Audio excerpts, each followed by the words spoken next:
Good evening and welcome to the March 5th, 2026 Parks and Recreation Commission regular hybrid video meeting.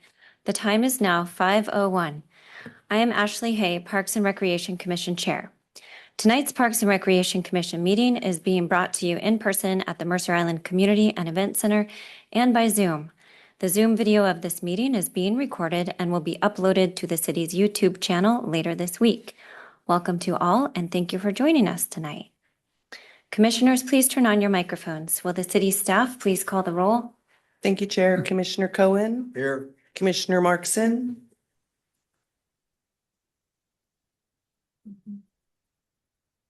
Commissioner Markson. Here, sorry. Thank you. Commissioner Yes. Scott. Here. Commissioner McCarthy. Here. Commissioner Bretman. Here. Vice Chair Westberg.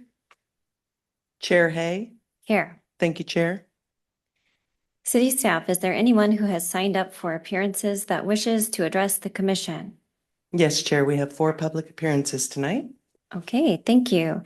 Individuals wishing to speak live during the appearances portion of our meeting may do so by telephone, via Zoom, or in person at Mercer Island Community and Event Center, provided, however, they have registered their desire to speak with the city admin staff by 4 p.m. today. Our city admin staff will call on you by name or telephone number when it is your turn to speak. This is the opportunity for anyone to speak to the Parks and Recreation Commission. All remarks will be addressed to the commission as a whole and not to individual commission or staff members.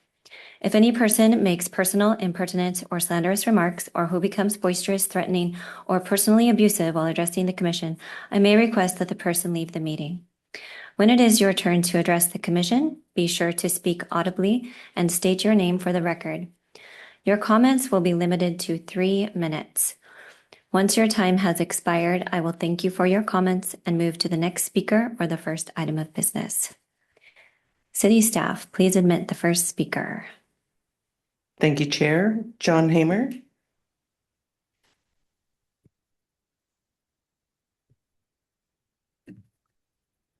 Thank you very much. My name is John Hamer. As most of you know, my Mercer Island Rotary Club and the Mercer Island Preschool Association helped with the renovation of Mercerdale Train Park, which now may be our most popular playground. We are united again as the Friends of Dragon Park Coalition, along with Moms for Safe Mercer Island, the Mercer Island Chinese Association, Friendship Circle, and Outdoors for All. Our honorary co-chairs are Lola Dean, for whom Dragon Park is named, and my grandson Ford Parks, as you see in the photos that I gave each of you. We want to thank the city's team for their great work on Dean's Children's Parks. They reached out to the public, offered options, invited feedback, and responded to suggestions. Their survey of 1,200 elementary school students was especially cool. The draft plan before you is the result of that effort. Yes, it is still an aspirational vision and subject to further change, and that's good. But I strongly urge you to unanimously approve this plan and send it to the City Council for the April 5th meeting. We need to move ahead on this vital project, which will take several years to complete. Why do I feel so strongly about this? I will turn 80 next month, and I really would like to see Dragon Park completed in my lifetime for several reasons. First, my grandson Ford is disabled and uses a wheelchair. He can't use most of Dragon Park today. Bark dust, large timbers, and rocky trails with tree roots simply don't work for wheelchairs. He can't even roll through the big hole in the Dragon, but he loves Train Park with its poured-in play surfaces, wide ramps, safe guardrails, and other accessible features. The disabled are our nation's largest minority group. To discriminate against them is simply unacceptable. We should make Dragon Park comparable to Train Park. Second, Dragon Park must be multi-generational. Aging seniors are a fast-growing segment of our population. I take my 4 grandchildren to our playgrounds regularly, and I often see other grandparents with their grandkids. We all are trying to avoid falls. Dragon Park's main surfaces and primary trails must be as safe and secure as possible. Third, I deeply value the forested natural setting of this park. We can preserve the forested areas where some children build forts with fallen limbs like my grandkids do 10 on this seconds. unique site. Woodsy Wonders was the most popular design for a reason. We all love trees. Finally, I firmly believe that all our parks and playgrounds must be accessible and inclusive to citizens of all ages and abilities. Let's make Dragon Park an island icon for years to come. Please approve this plan today. Thank you, John. City staff, will you please call the next speaker? Thank you, Chair. Olivia Lippens.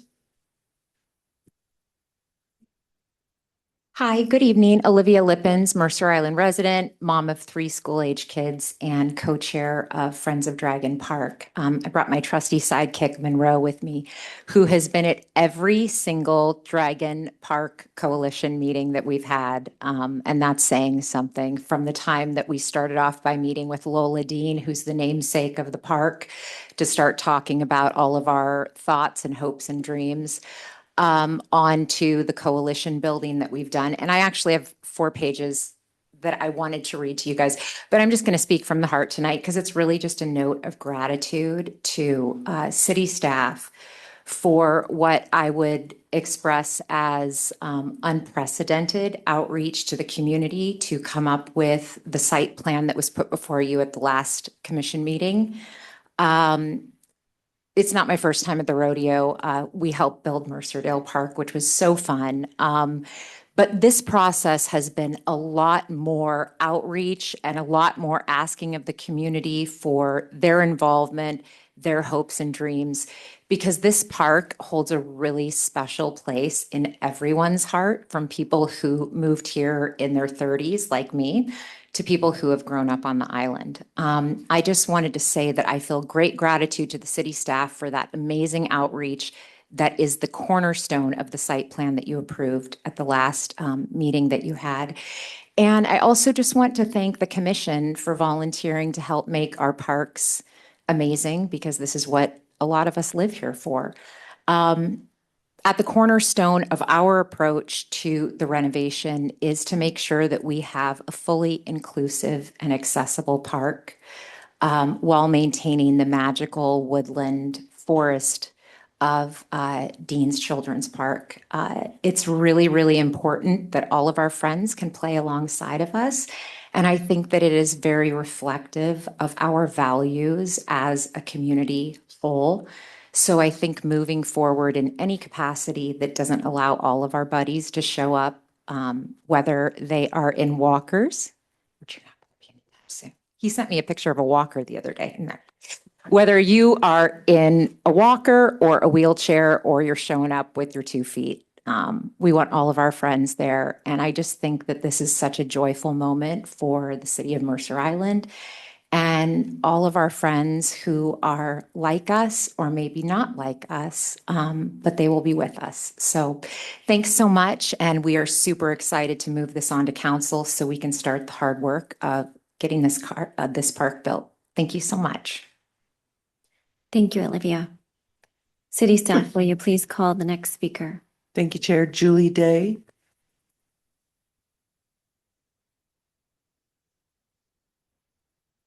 Good evening. As co-chair of Friends of Dragon Park, I want to convey strong support for the Dean's Children's Park site plan and to thank the city staff and all of you for the thoughtful, community-centered process that shaped it. I'm Julie Day, and I've been walking from my home to Dragon Park to play with my children for over 25 years. I greatly appreciate the city's commitment to extensive public engagement, reaching more than 1,200 elementary school students, along with hosting multiple in-person events and community surveys. This reflects an authentic effort to listen to the voices of those who cherish this park the most. That feedback is clearly reflected in the priorities identified and carried forward in the site plan. In particular, I appreciate the focus on retaining the woodland nature of the park, improving accessibility to, within and through the park, providing inclusive play options, mixing mixed-aged play areas while maintaining a dedicated spot for toddlers, updating the restrooms, and adding a new covered picnic structure. These elements speak directly to what our community values and needs. As noted in the site plan, a safe and accessible connection from the Island Crest Ball Field parking lot is also an important component of the overall design, and I appreciate that the plan has this as an option for the detailed design. As a personal note, I'm especially grateful for how well this site plan balances expanded accessibility and inclusive play opportunities with preserving this unique, shady, woodsy setting. Dragon Park is beloved precisely because it feels natural and calming, and the character is clearly respected in this proposal. I also appreciate the transparency around impacts. The current play space encompasses approximately 62,300 square feet of pervious and impervious surface, and the same total area is retained in the proposed plan. This helps to preserve the park's woodland character. While there is additional impervious surfaces within the play area to support accessibility, this is a meaningful investment that benefits people of all ages and abilities. Thank you for your leadership and for approving the site plan that reflects deep community input, shared values, and careful stewardship of this special place. I look forward to the upcoming opportunities for continued community involvement during the detailed design phase. Thank you, Julie. City staff, will you please call our next speaker? Thank you, Chair. Courtney Hempson. Hi, I'm Courtney Hampson, the Mercer Island Preschool Association president. MIPA proudly offers its support for the City of Mercer Island's proposal to approve and fund the planned improvements to Dragon Park. For generations, MIPA has supported the development and revamp of large community parks, knowing the priority they are for building community and attracting young families to our city. Dragon Park in particular has very close ties to MIPA, who volunteered labor and donated the funds and materials to create the original park in partnership with King County Parks in 1962, then later handing the park over to the city to maintain in 1965. The naming of the park was intentional, including the designation of Children's Park because it was specifically designed to serve the island's youngest residents. Over the years, this unique play space has become more than just a playground. It's a cornerstone of our community and offering a very distinctive play space that is indicative of the nature of Mercer Island. As someone who grew up on Mercer Island, I have deep personal connections to the park. I fondly recall spending countless hours navigating the dragon scales, fueling my imagination, and I even had the opportunity to participate in painting the old dragon, an experience that instilled in me a sense of ownership and pride in this shared space, which remains a relic in the park that I now get to show my kids. This history of hands-on community engagement is part of what makes Dragon Park so special and demonstrates the deep multi-generational roots of the park within our town. My son had his 4th birthday party at Dragon Park under a crumbling picnic structure next to a debilitated bathroom. And yet that was filled with highly imaginative play, with children building forts in the woods and lots of sound of laughter. So I can only imagine how much more of a draw this destination would be for our residents and for the broader community, much as the renovations for Train Park have been. In particular, we're excited about the commitment to making the play area accessible and inclusive. This opens up play to the broader community, including those with disabilities, but also the wide variety of ages and types of families that visit our playground. Parents pushing strollers, grandparents navigating wheelchairs. We understand this increases some costs of the overall effort, but also greatly expands how many community members can engage with the space. Investing in Dragon Park is an investment in the health, creativity, and communal identity of Mercer Island. We have our full support behind the city and hope that you approve this effort. Much like the investment that I could make as a child in the park by painting the dragon, we hope now that our community again can rally around reinvesting in special places that make Mercer Island such a wonderful place to raise family. Thank you. Thank you, Courtney. City staff, will you please call the next speaker? Chair, that was our last speaker. Thank you. Oh, I'm sorry. Okay, one more. Yeah, sure. Okay, welcome. Hello. Let me get you, you got that? Can you guys hear me okay? Hold on just a second. Let me turn the podium back on. right. There you go. Okay, I just have like a little checklist of things, so this may be a bit scattered, but I, like Courtney, actually class of 2005, Mercer Island High School, grew up on the island, not far from here. So I remember as a young child walking with my parents down to Luther Burbank and to the Lid. And when I was paralyzed in middle school, those parks still remained beautiful and accessible. I now live right next to Dragon Park. I have two children at Island Park. And I remember on my now fourth grader's first day of kindergarten, walking him to school. And we tried to walk through Dragon Park to get him to school, and I wasn't able to. So I ended up having to like meet him around. And that wasn't really the best entrance to kindergarten at Island Park. So I absolutely applaud every effort to make this an accessible park. I remember as a kid, maybe even as an adult now, but being excluded from social events because parents might know that, oh, if we invite her to this place, she won't be able to participate. So I never want to see another kid on our island not even know that they're missing out because they weren't even invited in the first place. So I totally understand that feeling that you have about your grandchild. And now, as a mom with two young kids, like I want to be able to go to all these parks and watch my kids play. I also want to watch them be challenged. I don't want every piece of this park to be totally wheelchair accessible. I want it to have challenging structures for older kids. I want to be able to reach the structures. I don't feel like when I was a kid, I would have benefited from certain aspects like transfer points because I would have transferred onto the park structure and not actually been able to climb. And I do have some concern that some of these accessible features might be very costly in a way that alternative structures might not be, but we could still preserve the accessibility and function of the park without maybe having some of those add-ons that are just accessible for maybe not a real practical purpose. I may not know in the ways that those would be accessible, but I do think that people who maybe use a wheelchair part-time and can walk some probably would be able to access most low points in playgrounds. So I do think that, I'd love to see this come under budget because I realize the budget is huge and it seems like there's a bathroom nearby right at the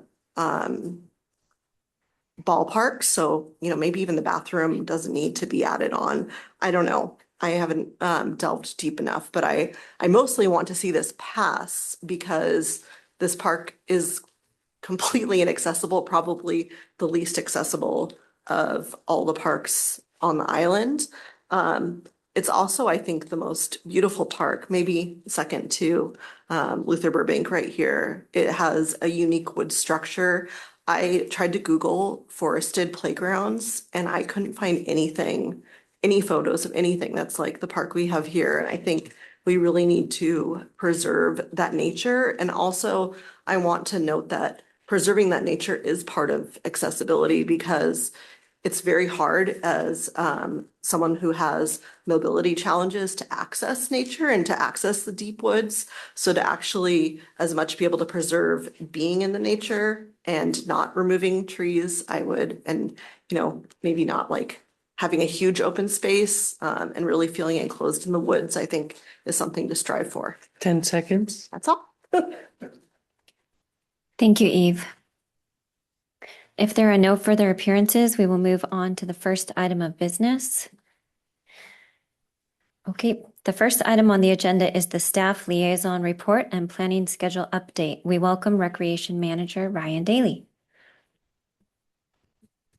Good evening, commissioners. It's coming up. While this is loading, there we go. I just want to recognize, thank you to those who made the effort to come out during dinner time to speak to the commission tonight. And also, we did receive a number of written comments as well. And as was highlighted through some of the public comments tonight, engagement has been the key to this process. And that's more so a thank you to our community for their engagement, because it's not easy to always get that and take time away from our families. So, and they've mostly walked out of the room by now, but their engagement was well received. They knew I was due to talk and we're like, yeah, we're out of here. Just a couple of project updates. Clark and Groveland Joint Infrastructure Plan.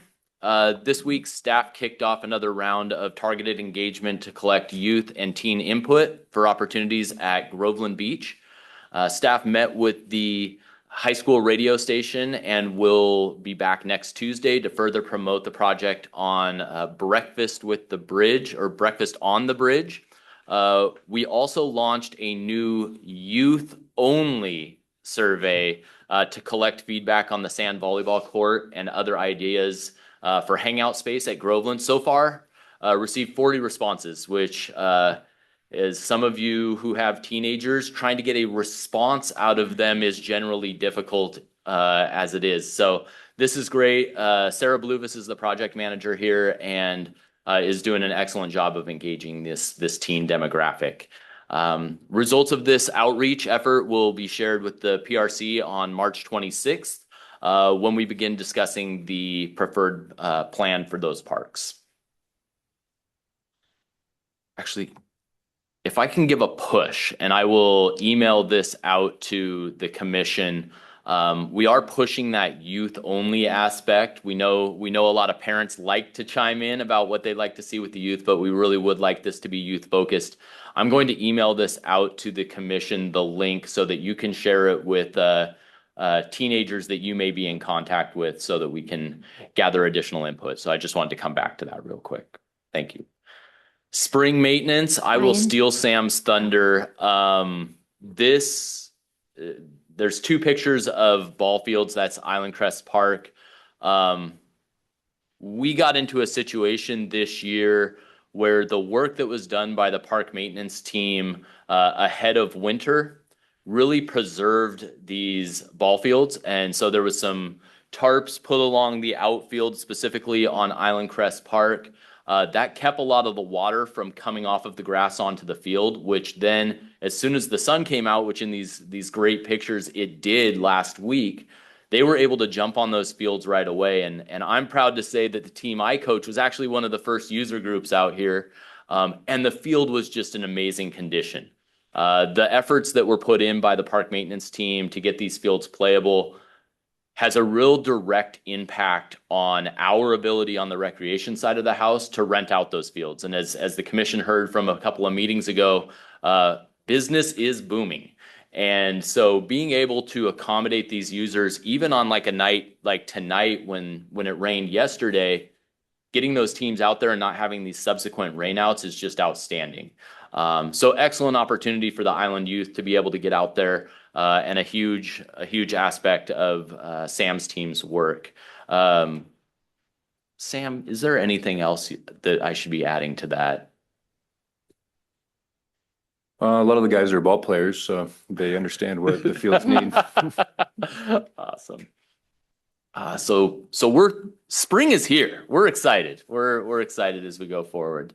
A couple of program updates. This weekend is the Senior Resource Fair on March 7th. That's Saturday from 10 a.m. to 12 p.m. And you can see a list of the opportunities there on the right-hand side of the screen. We have a number of different vendors that'll be here. We actually had to turn people away this year, vendor opportunities, because we have so many. So we're actually already planning for next year on this event, but looking forward to a number of great presentations that are listed there below. So if you have an opportunity, please swing by, whether you're a senior yourself, you have senior parents, you just want to hang out with a whole lot of fun people, great opportunity to come by. There is a lot of resources that will be shared at this event. A couple of art opportunities, curating the curators. Art show is happening right now out in the lobby here at the community center. Please take a second to go pop through there. It's a really great show, looks awesome. It really makes the walls here in the community center pop when we have these new shows come on. The other is a program which is photo transfers with acrylic painting. That will take place on March 14th. There is a cost. This is operated by, or coordinated, I should say, by MyVol, the Mercer Island Visual Arts League. And there's a reservation link, or a registration link, I should say, attached on that flyer as well. Oops. I'm really bad at when I send out the planning schedule a week ahead, it tends to change when it gets in front of the commission. That is sort of the nature of Parks and Recreation, but not a lot of change there in March, but we do have, we did move, and I believe I emailed the commission on this, the Parks Capital Project update. We moved that down to June, so we can touch on some of these more time-sensitive elements.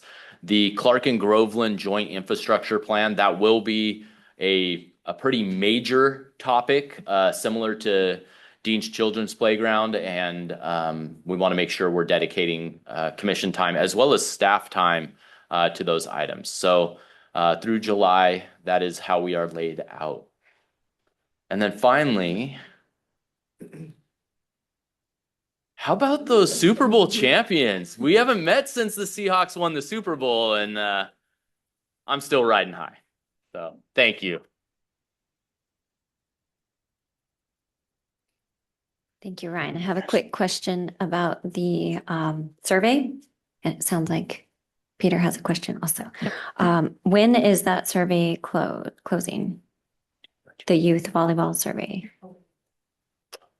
I can let you know when I send out the links to the commission. I'll include what the deadline is on that. Okay, so Yeah. probably sometime before our March 26th meeting, or is it ongoing? It'll be a little bit more ongoing because Sarah's going to do a couple more pushes over the next 2 weeks. So at least the next week for sure. But I'll get you a firm date. Okay, and have you been able to get in touch with the PTAs to see if they can get it in their newsletter? Or like a QR code the kids can scan? Yeah, I'll follow up with Sarah to have her make that connection for sure. Great. Okay, and Commissioner Struck, do you have a question? Right, on the March meeting, you had March 26th, you had e-bike engagement. Could you just give a couple sentences what you're expecting on that? Absolutely. Staff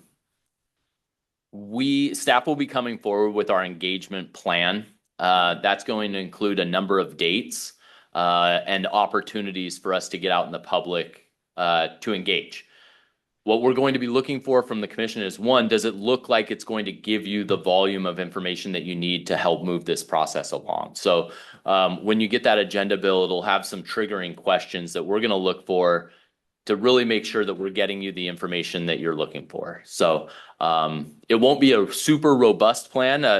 Engagement does take a lot of time and effort, but you can imagine a number of touch points through the summer, online surveys, and some other elements. And one of the things, I'll let the cat out of the bag a little bit here. One of the things we're going to be suggesting or recommending is actual commission involvement as well through those engagement opportunities at special events. So more to come. It'll be the most fun you ever have working a booth or hanging out at a booth, but it's a great opportunity for that one-on-one engagement with community members. Great. Any other questions or comments? Okay, the next item on the agenda is to review and consider approving the minutes from the February 5th, 2026 regular hybrid meeting. Commissioners, may I have a motion to approve the minutes? So moved. Thank you. Do we have a second? Second. Thank you. There's a motion by Commissioner Struck and a second by Commissioner McCarthy. Commissioners, are there any questions or comments before we vote? Seeing none, commissioners, please turn on your microphones. Will the city staff please call the roll? Thank you, Chair. Commissioner Markson, are you able to turn your camera on? Yes, for sure. Just moving my lights around. Aye. Thank you. Commissioner Bretman? Aye. Commissioner Struck? Aye. Commissioner Cohen? Aye. Chair Hay? Aye. Commissioner McCarthy? Aye. Thank you, Chair. Motion passes and the minutes are approved. The next item on the agenda is the Parks Minor Capital Update, Asphalt and Concrete Repairs. We welcome Parks Operations Manager Sam Harb. And I'll be handing it off to Jane Frazee Dowd, our Parks Maintenance team member. Okay, thank you, Jane. Thank you. Give me 1 second to set up here.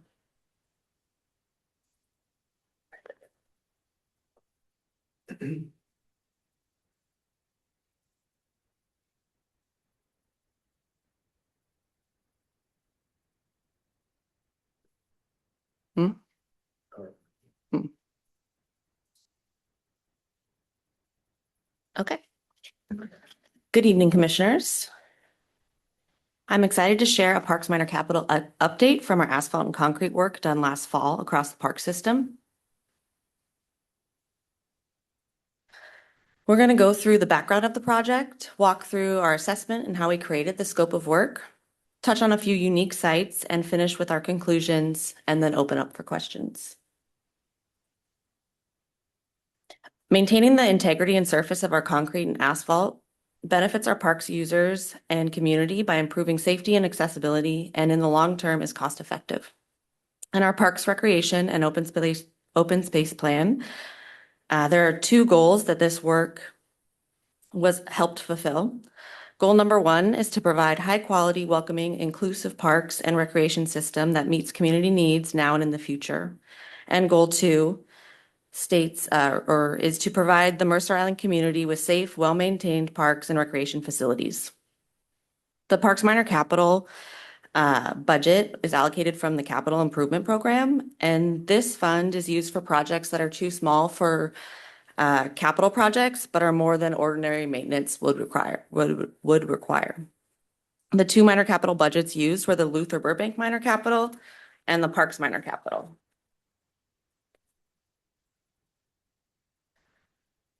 So in fall of 2025, our parks team lead Brian Sherman and I assessed the park system for safety hazards, and we focused on accessibility and risk management. We found 82 sites in need of repairs, primarily due to root damage and general age and decline of the surface integrity. Sites included pedestrian trails, sidewalks, plazas, ADA access and parking stalls, baseball dugouts, stairs, and the Creative Learning Center annex behind the community center. We were not experts on the specifications of asphalt and concrete repairs when we started, so we really leaned on our public works team for advice and feedback on our bid and contract. We spoke to the right-of-way team, capital projects team, and the city arborist. We created the bid packet and initial estimate and put it on the MRS Small Works roster, which is a listing connecting businesses and public agencies for these types of small projects. We were focused on a quick turnaround time for repairs, which made fall the best time for the project. This would have the least amount of impact on park users, but also took into consideration weather factors when pouring concrete. Daily communication was a necessity on this project because of the large scope and specificity of each site.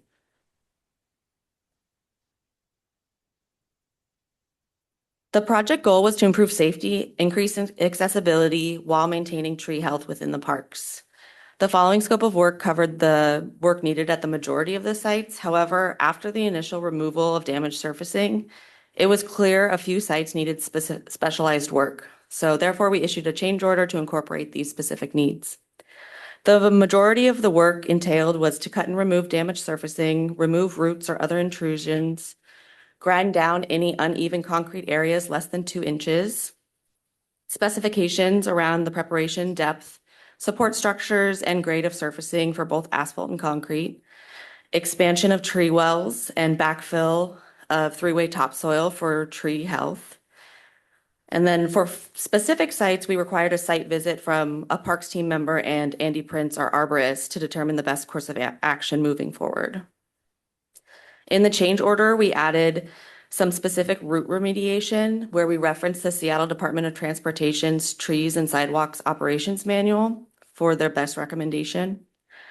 We did some further tree well expansion, tree removal, and we added some additional repair locations. Now I'd like to highlight 4 specific and unique sites from the project. the Mercer Island Community Center Annex area, so the Creative Learning Center. This was a request from our facilities department to help improve safety of the preschool program. Our goal was to have the repairs done with minimal impacts on the preschool's programming. This became a logistical challenge. We were working with the preschool staff, the recreation team, facilities department, and the contractor. So safety was of the highest priority for the preschool students and staff. So the parks team worked proactively with the recreation team to open the community center for the students to use while work was completed. Our next site is Island Crest Park. ADA stalls, access to sidewalk in the plaza was impaired from root intrusion. Grinding of these areas had already happened, and so we had no choice but to do a full removal and re-pour. We were able to maintain the trees around the parking stalls.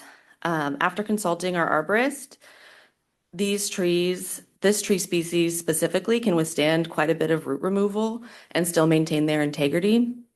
And these trees are critical in this area because they protect fly balls from hitting cars during baseball games. We also installed a temporary wall in the third base dugout to minimize any impact to the recreation program during repairs. Unfortunately, we did have an irrigation line damaged during repairs, and so one of our parks team did go out and fix that. Our next site is Aubrey Davis Park, Lid C. This was added during the change order. This is a heavily used area, especially for sports, lacrosse, soccer, summer events, but has a pretty high daily use of park users. The main sidewalk surrounding the plaza was damaged by a mature maple. So as I mentioned before, we referenced the Seattle DOT's tree and sidewalk operations plan to choose the best form of root remediation for this site. We chose the foam underlay root remediation, where you layer foam between the root and the new surfacing. So as the root grows, it pushes into the foam without damaging the new surfacing. We chose this because it's best for mature trees with slow growing roots, which was what we had at this site. And finally, our last site I'd like to highlight is Mercerdale Park. I consider this the heart of our park system. It hosts countless events throughout the year, as well as often has a high daily foot traffic. The centerpiece of this park is a giant sequoia tree in the plaza planter bed.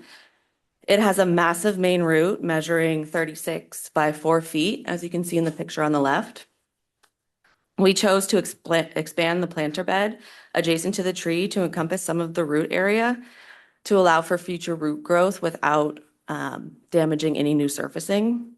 Its roots were big enough to grind certain areas down, and we added steel plates to the areas that were going to be under the new surfacing to prevent any upward root growth and mitigate any future damage. We also used a growth regulator on the giant sequoia called Cambistat, and this slows tree growth and root growth and promotes tree health.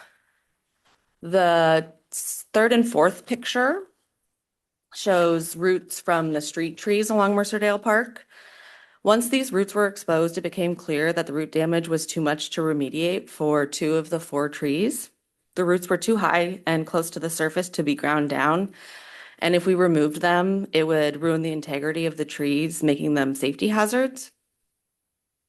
So we removed 2 of the 4 trees, but we did expand the tree wells on all 4 sites, and we also added a 2-foot root barrier to give roots more room for growth with less potential sidewalk damage in the future. We replaced the 2 removed trees with the species Alcova serrata, or Mushashino trees, which have a vertical growth pattern, making them ideal for street trees. In conclusion, this work improved our parks to make them more welcoming, inclusive, accessible, and safe. We prioritized tree health for our park's most important trees and mature trees. This was my and our lead Brian's first time working on a contract with a contractor. So I learned a lot about communication, logistics, and gained expertise in everything that goes into concrete and asphalt repairs. But the work continues Tree roots keep growing. Our parks paved areas age over time, so we are continually assessing the parks for areas of improvement and repair. I'd like to open it up for any questions now. Commissioner Cohen? Just out of curiosity, who was the successful bidder on the project? Judah of Lion Landscaping and Services. Okay, and did they do they did the root related things, and did they lay the new concrete, and then were they the foam also, or they were, Yes. at least they were the general on that stuff? Yeah, they conducted all of that work. Okay, thank you. Councilmember Reynolds? I may have missed this if you said it, I apologize, but to what extent, if at all, did you coordinate with non-park related minor maintenance like this, like sidewalks in town center, for example? Did you look at those at the same time, or is it a completely separate thing? I don't know if Sam's better to answer. Sam Harb, Parks Operations Manager. This was mainly focused on parks, the funding for it. However, within the town center and Aubrey Davis Park and a lot of our, urban area, it sort of flows in with sidewalks. So the north side of Mercerdale, for example, the park property actually goes out quite a bit. So it covers all the sidewalk, but you wouldn't necessarily know that that was park property from across the street. So our right of way team does do a lot of this work as well, very similar work, as well as capital projects when we have, street projects and. But it's bid separately, I take it, and handled by potentially another company at another time. Yeah, sometimes we do combo. We have done that. It just kind of depends on timing and having the scope of work developed, in conjunction with another team. It can kind of complicate things a little bit, but over probably the last 5 years, we've probably put out like 3 or 4 of these contracts, and some of those have been, a combination of parks and right-of-way areas. Okay, thank you. Commissioner Struck? Yes, thank you. Question I have is, it looks like, well, first, great work. I know at Mercerdale, it's really nice now. The question I have is regarding, was all replacement work, so there really wasn't any material change in impervious surface on the projects. In other words, you weren't expanding in any material way. No. Okay. Yeah. Thank you. Mostly reductions, actually. So you noted that there were 82 items identified to be fixed. Did this scope of work fix all of those, or is it ongoing? How many were fixed in this process? This scope of work fixed all of those 82, and now that I'm thinking about it, honestly, I think the change order incorporated a few more, which were also fixed. Great, thanks. Any other questions, comments? Okay, thank you, Jane, and thank you, Sam. All right, the next item on the agenda is the Dean's Children's Park Site Plan Handoff Memo. We welcome Deputy Public Works Director Kelly Hildy. Good evening, Commissioners. Tonight's agenda item is to review and finalize the draft handoff memo that will accompany the Parks and Recreation Commission's recommendation on the Dean's Children's Park Site Plan to the City Council. As a reminder, at the February 5th the Commission voted to recommend the site plan as presented to the City Council for adoption and directed the Chair and Vice Chair to prepare a memo summarizing the recommendation. The goal for tonight's meeting is to finalize and approve the draft handoff memo. During the meeting, the Chair will facilitate the discussion, and the Commission will vote on the inclusion of each proposed consideration to be transmitted to the Council. Approval of the memo will formalize the PRC's recommendations and accompany guidance. And with that, I turn it back over to you, Chair Hay, to facilitate the discussion. Okay, thank you, Kelly. So are you able to pull up the draft? And then sounds like we're just going to be going through page by page, and on the matrix, there were a few items proposed as edits. So as we scroll through, any commissioners who have an edit to propose, please do so, and we'll do a thumbs up, thumbs down. Or if anyone sees any typos that, Scrivener's errors that we need to remedy at this time, now would be a great time to do that. Chair Hay, if I might interject, I'm going to apologize up front for my spelling and for my slow typing. So I appreciate your patience and grace on that.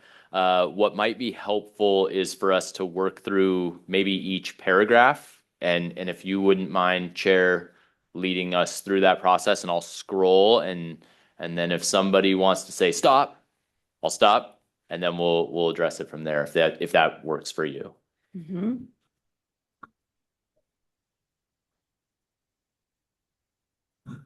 Okay, so we're starting with the introduction. Any proposed changes in the introduction? Okay, moving on, background and planning. Got a long summary of the planning that has taken place so far. Community engagement. Yes, Commissioner Cohen. On community engagement, I had a question. Yes. I'm a little confused because we all know there was a significant amount of community engagement. We also know that there are very different opinions that have been expressed by some members of the public about the forested nature of the plan, about the age ranges of different equipment and structures and things like that. So I'm trying to understand if there was a disconnect or if people were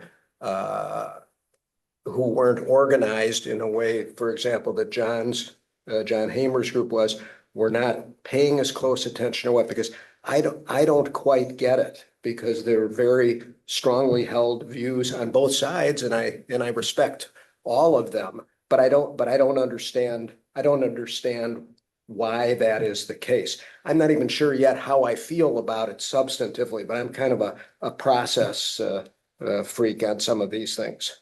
So sorry to ask a question, but it kind of affects the way I think about a lot of this. Sure. Yeah, no doubt there was extensive community engagement with all the elementary schools, with the 1,200 children. Additionally, with all of the community events, speaking one-on-one, not only with kids, but also with parents. And I personally participated in that process. So I saw firsthand the excitement when folks and children saw these images of what potentially could be implemented at Dean's Children's Park. The site plan that the commission voted to recommend to the city council last week represents that feedback. Some of the recent feedback that we've received via emails, that has come just lately.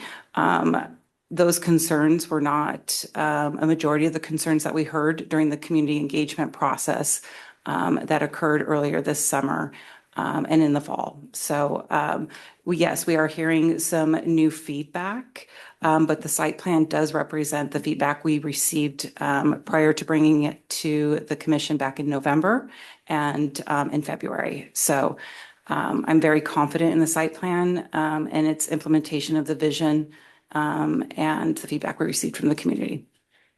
Can I ask one short follow-up? Yes. So, when was the site plan and the photographs that people who have weighed in more recently comment on, when were those, not just the maps, but the photograph of the kind of equipment that staff had in mind? When was that available? Was that when the materials for the last meeting where the agenda bill was sent out? Is that when it was available? The images of the play equipment itself, Well, there were I just want to clarify. There were some examples of types of equipment and things like that. I would say that really happened during the community survey phase, summer celebration and some of the events this summer where we provided those examples, and they were voted on in a dot exercise. I'm sure some of you saw that if you attended those events. That's when we started, that's what, I guess, the first glance at this equipment was presented to the community. And then obviously through the Parks and Commission meetings as well, and on Let's Talk. So sorry, may I? Or Sure. not? Mhm. So the what you define as the site plan was available for the previous meeting as part of the agenda packet. I think it was sent out on the 29th of January or something like that. Yes. Yeah, and yes, that's correct. And I also believe that was presented at the November Parks and Recreation Commission. And then based on your feedback, we refined that site plan to add a little bit more detail, but the layout itself has not changed significantly from the November Parks and Recreation Commission Okay, meeting. and then we also had the glitch of the Let's Talk link being defective. Again, I'm not trying to cross-examine you, but it's something that came up because of Commissioner Markson's question, and at least part of it was still inoperable today. Yes, and I was just made aware of that this evening. Under the documents, the link did work for me. I had no trouble being able to access the site plan on Let's Talk under the documents side panel. The link that says click here to the site plan, and I have no idea what's going on there. There's two of those. Yes, yes, but the document is there. If you go to documents and you see site plan, you can bring that up. Or I could as of this evening. And so if I may, in response to that, and I think Sarah has a question also. I think that we do a nice job in the memo of listing our considerations for council to guide future detailed design and implementation. So I feel that any questions, comments that come in between now and implementation of this design, that's the purpose of us putting these future considerations in here, if I'm not mistaken, that will guide future, this is an aspirational plan and this will guide further development along the way. So as people continue to look at this the next month, the following and beyond, hopefully we'll get even more feedback in the process as more people become aware. So Commissioner Markson has a question, I think. Yeah, thanks, Ashley. This is Commissioner Markson. Yeah, similar question to Commissioner Cohen, and I think you kind of answered it, but to be honest, and you sent me, I put a question into the matrix, and you sent me the list of engagements, and I do recognize that there was a ton of work done to engage, but when I didn't have time to look at all of those things, but similar to Commissioner Cohen, I was trying to understand what the public was commenting on. And it seems like, and I am happy to be corrected, is that the Woodsy Wonder concept was the primary thing that was being, like those concepts, like the quest, the Woodsy Wonder, and then eventually the site plan came out. And then the one that we actually saw, I think, didn't come until February, like that final one. Am I right there that we did not see the presentation that we saw on February 5th? That was the first time that the images of what the park would look like from the ground were available. Is that true? I believe it was November. That's when the refined preferred plan was presented, and then months later we received the next At the more refined version. Yeah, at the November meeting, what we presented to the commission were play options, and then the different options within those zones in the Woodsy Wonder concept. Based on the commission's feedback, then that was put into the site plan itself. So we refined it to add it to this plan, and that was what was brought in February. So really, it was just to refine the design of the play equipment, but that concept has has been presented to the community, and we've received feedback on that. So Yeah. Okay, I definitely hear what you're saying. I think when I look at the November materials, because I don't want to misspeak on this topic, but when I look at the November materials, you know, the background of the drawing is the Woodsy Wonder background. And the images are just of like what equipment would look like, but not necessarily what came out in February. To me, it actually did feel quite a bit different, and I realized it was based on input. But it was, it felt different as just a member of the commission seeing the material. So, Okay, I want to make sure to highlight that the specific equipment is not being selected anytime soon, and these 100% recognize that. very. I think Commissioner Hay, one thing that I'm troubled by, and it's possibly me not speaking clearly enough in previous meetings, is that, you know, throughout this phased process, I know, for example, like I've heard commissioners raise concerns about things, and the answer has been that this is just a concept and it will, you know, the specific things aren't exactly what we'll see. But I'm not, and so maybe it's not the right time to speak up, but what I've observed in the drawings is that they are progressing in a direction that is going away from what I pictured in the beginning. So it's kind of like, don't worry about the specifics, but the drawings are progressing in a direction that's moving away from, like moving towards something, a concept that is different than what was initially laid out. So I understand that, yeah, sorry. Point of order. Yeah, I definitely want to give space for comments, but I also want to stay focused on the agenda item and not have discussion about other topics which are not on the agenda, just to stay focused on what is actually on the agenda. We are not actually able to discuss things outside of the agenda. It's not on the agenda. It's, you know, does a disservice to the public. And I would like to stay. I'm sorry, what's not on the agenda? I'm sorry. So the agenda item is to go through the memo and finalize the memo. And if you have any additions that you would like to consider to be added to the memo, this would be the time to do it, but we are not currently discussing the site plan. But the memo is about the site plan.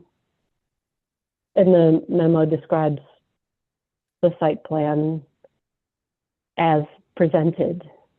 So we are inherently discussing the site plan. The memo is to accompany our recommendation to council with our approval of the site plan. So the memo reflects that. And you know, at this point, I'd like to go back to the community engagement and planning process and see if we have any additions or deletions from that portion of the memo. I guess you're forcing me to make a point of order. Because I don't think this is out of bounds. I don't think it's even correct that you can't discuss anything that isn't specifically on the agenda if it's related to it. Also, at the end of the last meeting, Council Liaison Reynolds asked the question of whether or not we could revisit some of these things that were approved last time in the context of the memo. And you said you thought that was, that could be done. Ryan Daly said, that's a possibility. That's at page 3.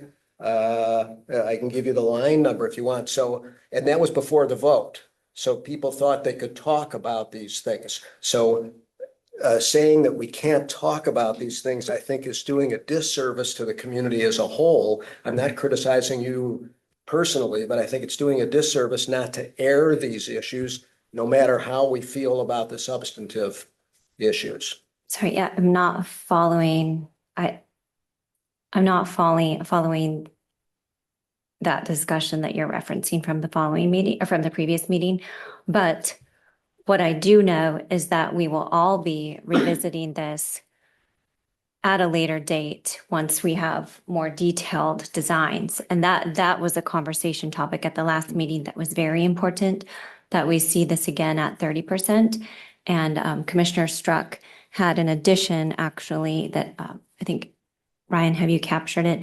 That we review it at 30% and give our input to council at that time. Not just that we get to look at it, but that we review and give our feedback to council. That was your amendment, correct? Or your edit to it? Yeah, that was just one word, but I think if I could just add, I guess second or third, kind of where Sarah and Commissioner Cohen are at, because when last time I was under the impression that there'd be a lot more flexibility, but based on the Q&A and the staff responses, it seems like the site plan, that is what the council is going to approve, and that's kind of what the designer is going to take. I don't know, we can, have all these comments and thoughts and so forth, but I just don't know how much weight they really are going to carry. So I guess I need some clarification, because I think if I was knowing what I know tonight, if you wanted to do a revote, I would go from a yes to a no. Just put it out there at this point, because I think that there are some things that need to be changed. I'm just not sure that the process that the assumptions I was operating under, I don't think now I'm confident are true. So anyway. Yeah, and just to my point about the agenda, it is our duty to have the items listed on the agenda for the public in advance of the meeting. And we cannot and should not have discussion or action on items that are not on the agenda without giving the public an opportunity to be here. And so, at this point, we're looking at the memo. This is what was on the agenda. And it will go on to council at the April meeting. And we can choose not to send a memo with it, with our approval. We can just send our approval and a recommendation. But I mean, I don't see any point in that, because I think that council would like to see how we came to the decision that we came to. So as a point of order, I think we need to stick to the agenda to not be outside of the open public meeting process. So, Yeah. yes, is your question related to an agenda item, Commissioner Markson? Yes. Okay. Yeah. The agenda of approving a handoff memo was definitely contingent last meeting on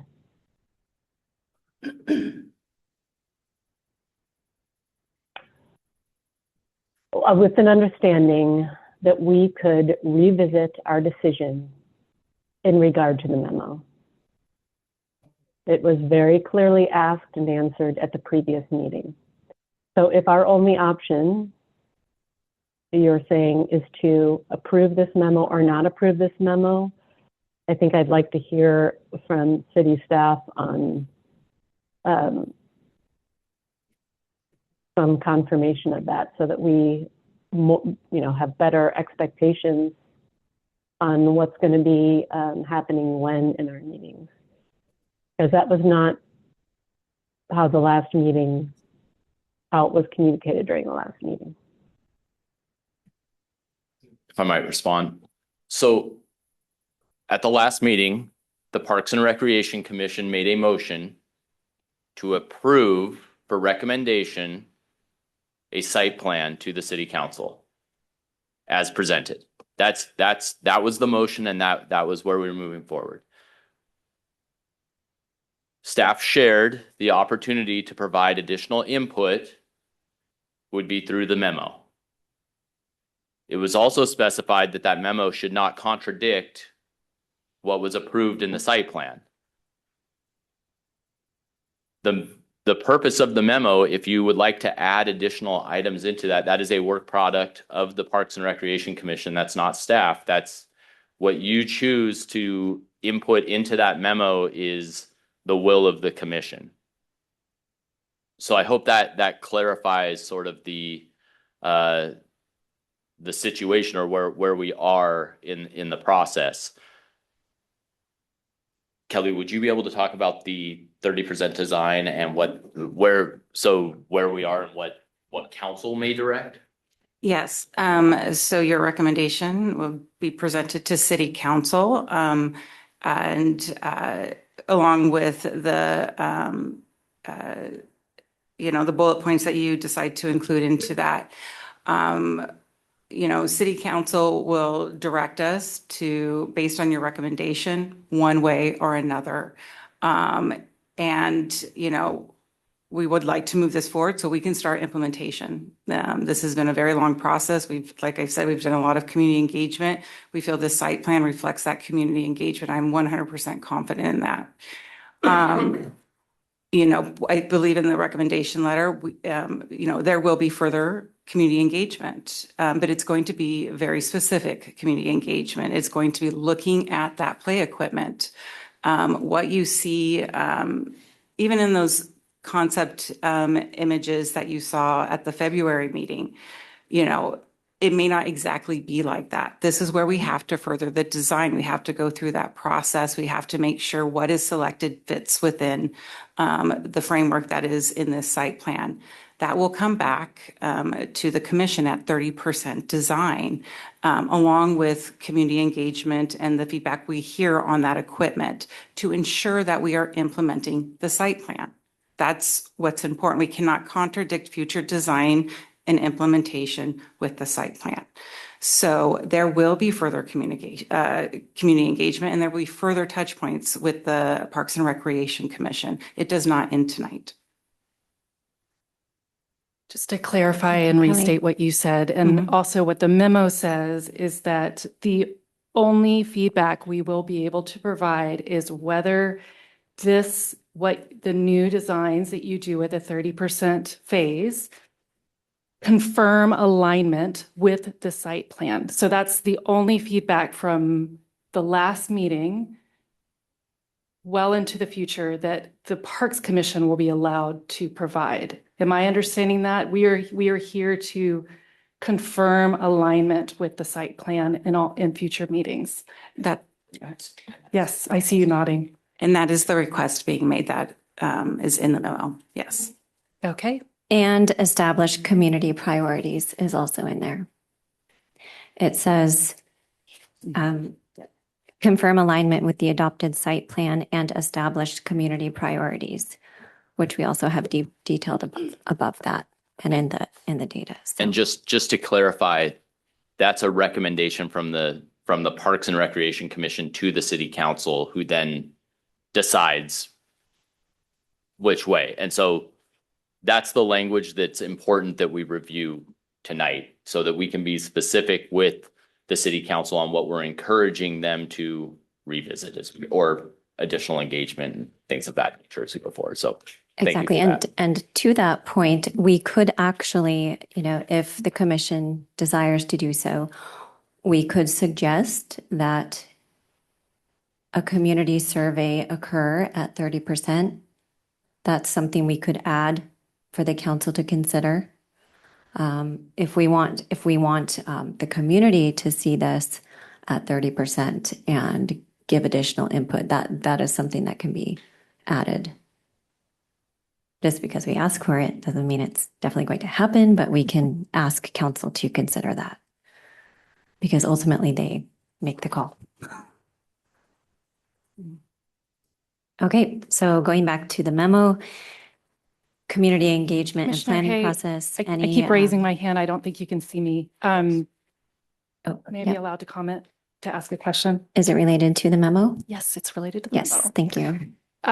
When you started going through and asked about introduction, are there any comments on the introduction? I noticed there were several comments on the introduction in the edits that were requested. When you asked for that part, are you asking us to start working on the edits that were already requested as well? Or were you asking for anything in addition over the edits that were already requested? Sorry, if I might not have been real clear. Sorry, Ryan Daly, Recreation Manager. My intent was to work through each paragraph. If you had something you wanted to bring forward in those paragraphs for edits, we would do it at that time. So we can jump back to the top. I'm quick on the scroll. We can do that. And then because the matrix doesn't necessarily follow the order of the memo. So just if each commissioner, and sometimes you might not want to make your edit after response or Yeah. thoughts change. So Okay. Yeah. as we go through, I would however the chair would like to call on people would be appropriate. Thank you, Ryan. Yeah, and just referencing back to the matrix that was sent to us last night, right? So from that matrix, staff provided a response, and so you may or may not still wish to make the edit that was in the matrix, but if you do wish to still make it, now would be the time to do so. I would like to give a disclaimer. The staff response is just that. It's a staff response for you to contemplate. It's not right or wrong. It's our opinion for you to consider, but that's all. Exactly. Thank you, Ryan. Okay, so introduction, any edits proposed? And if so, we will do a thumbs up, thumbs down. May I speak? Yes. I noticed that Commissioner Cohen had presented an edit, and I had also presented a similar edit. I thought Commissioner Cohen's was a better edit, so I wanted to see if I could yield to him to see if that is an edit that he would want to go over. Could you give me the line number on that? Sorry, in the matrix, and I'll jump to it so I can copy and paste when necessary.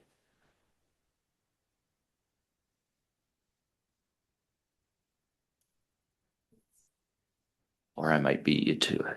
Oh, it was log number 1, right? Oops. Let's see here. About the vote. Well, according to the chair, I'm not allowed to say anything more about that tonight.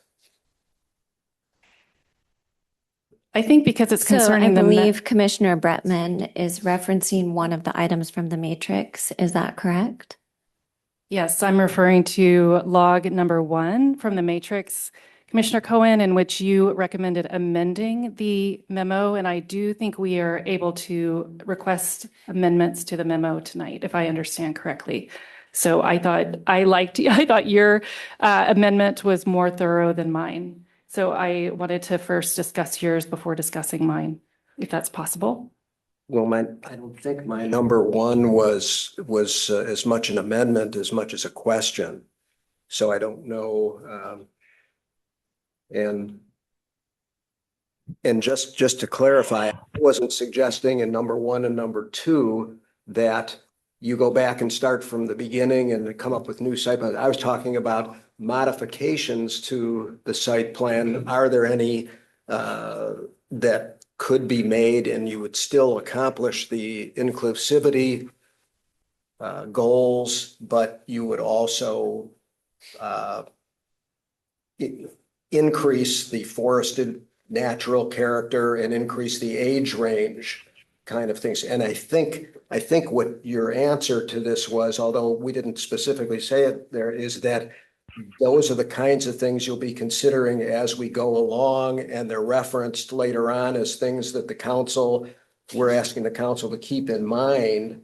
I raised this at the end of the last meeting too, and I was just curious because I'm all in favor of the kinds of things that John is it Hamer or Hammer? I'm sorry. That he's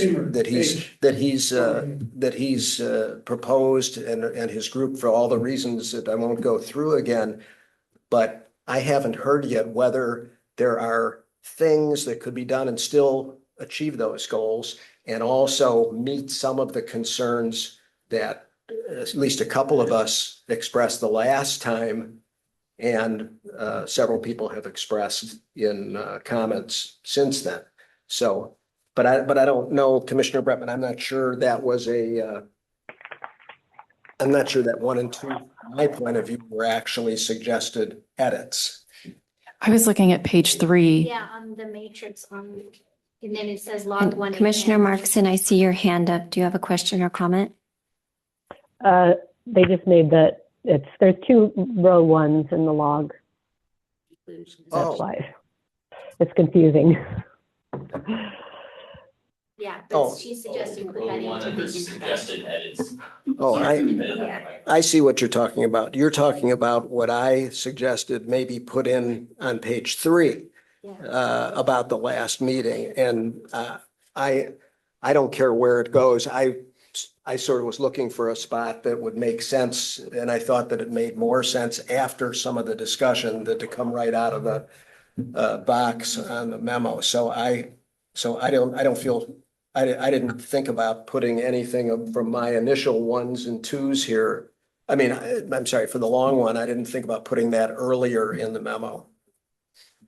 I don't mind, but. Okay, yeah. So any proposed edits to the introduction?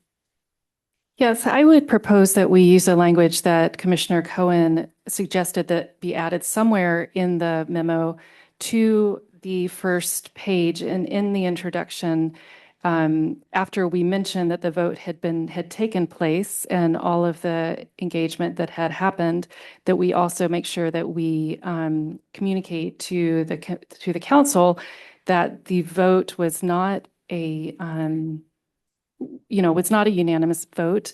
And our commission bylaws state that, quote, the Parks and Recreation Commission's goal is to provide a consensus recommendation to the city council. That's from bylaw 6.3.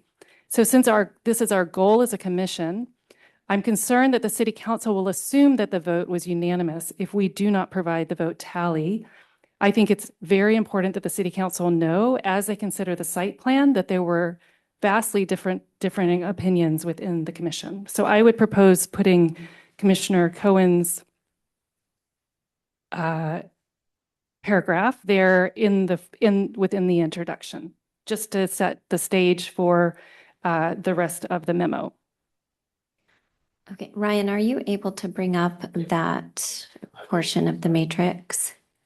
I will actually insert it into the document here. Okay, as you're doing that, we can take questions and comments on that proposed change, and then we'll do a thumbs up, thumbs down to that. Questions, comments? And if Commissioner Bretman, you brought this forward, so if that's not the spot, you just tell me where to put it. My glasses on. Commissioner McCarthy? And then I've got something to say as well. I just wanted to make sure. So it was voted on and it was voted in favor for.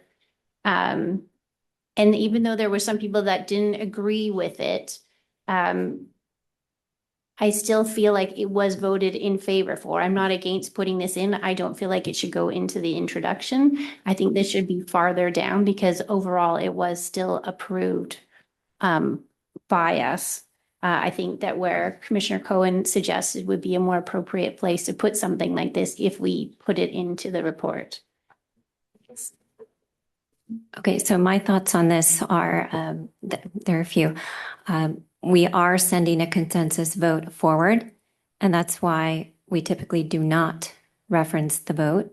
If it were unanimous, we could say that, but we are tasked with presenting a consensus vote, and this was the will of the commission to pass it forward. We also had one commissioner absent who expressed a very positive support for this before, so would it have, well, anyhow, we don't typically reference the vote. Also, I feel it's redundant because the item that, the specific call outs are later mentioned, the forested nature of the park, the play structures, the equipment. That is all referenced later. And then it wasn't a split vote, so I'm opposed to putting that. It's incorrect.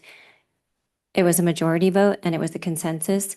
So I am not supportive of putting this in here. It looks like we did not reach consensus, and we did.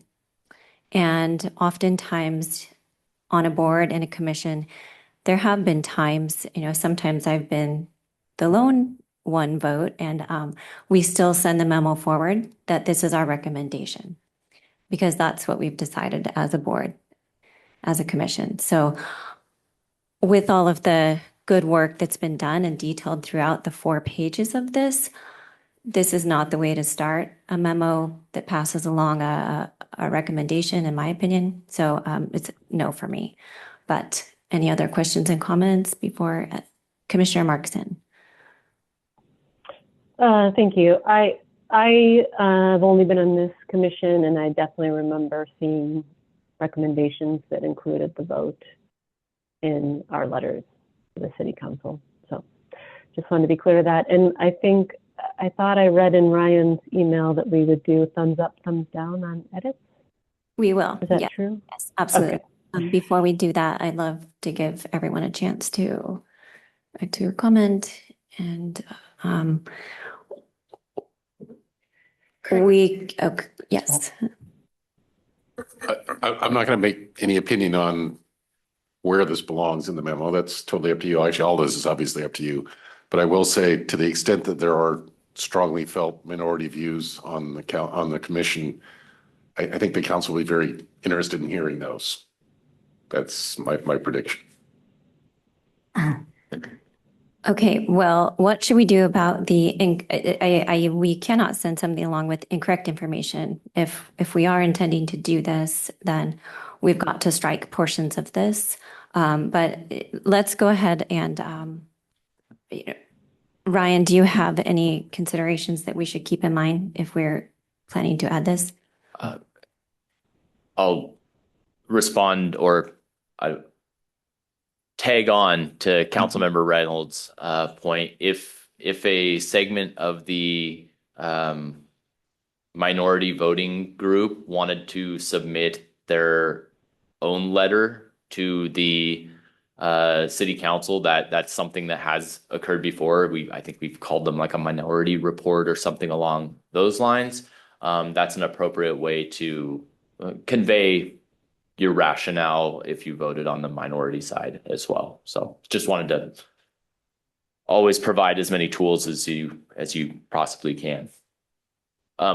Sorry, and then specific to this edit, I might make a recommendation. It's a really big opening paragraph, and maybe separating the addition here into this in creating a second paragraph with that. So just for what it's worth. So I would propose that we do a thumbs up, thumbs down about adding some or portions of this either here or elsewhere, and then we can decide where we would want to see some or all of it. So does that sound like a good plan? Okay. Could you state again where you thought there were inaccuracies? Well, let's go ahead and do the thumbs up, thumbs down, and then get to that point. So how do we feel about adding some or all of this at in some portion of the memo?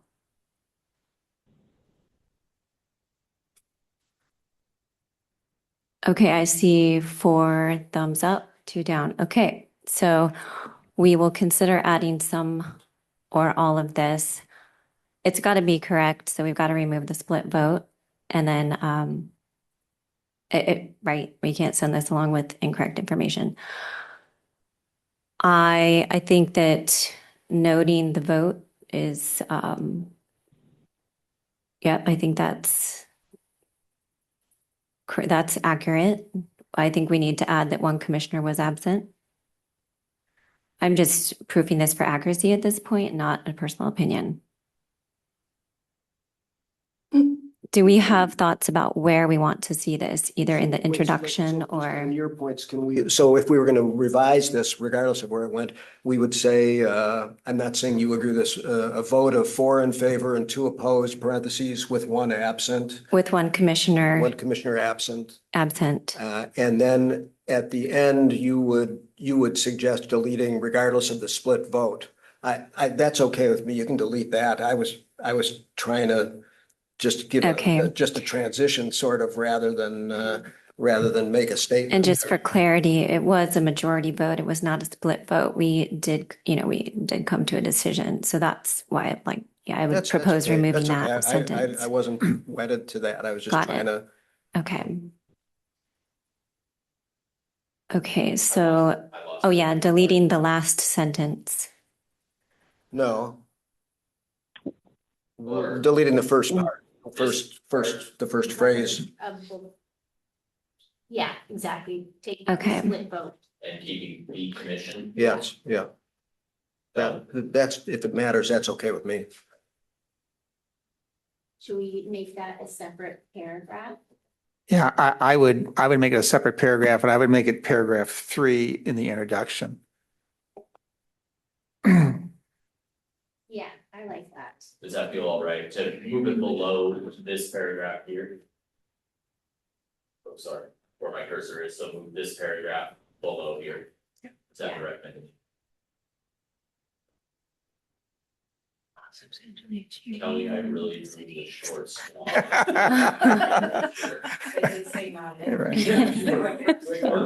You're doing great. You're doing great. Ryan, this is a test of your editing skills. Oh, man, we're only on paragraph 3 now. We're moving. Okay. Sorry.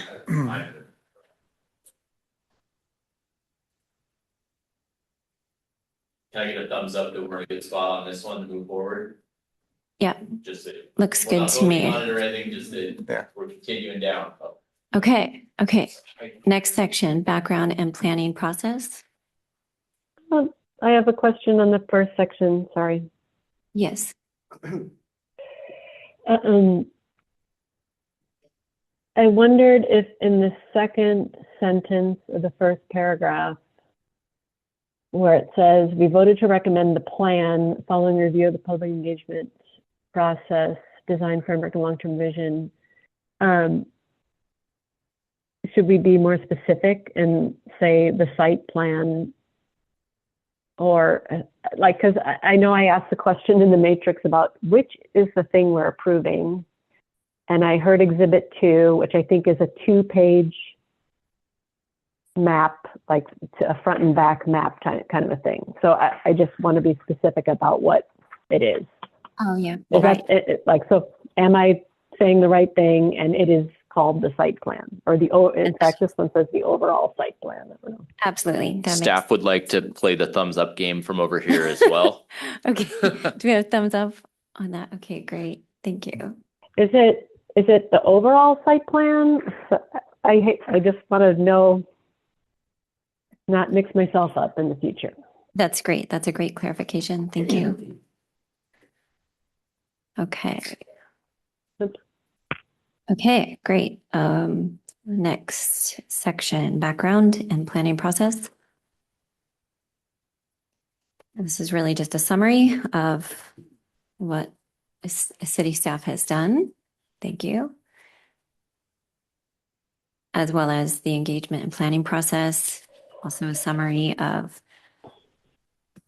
events that have happened, staff's engagement. Great. Thank you. Data collected. Thank you for adding this data. I think it will be helpful for the council to see the level of input that was received. I liked reading through it too. Okay. What is a site plan, right? Any edits to that?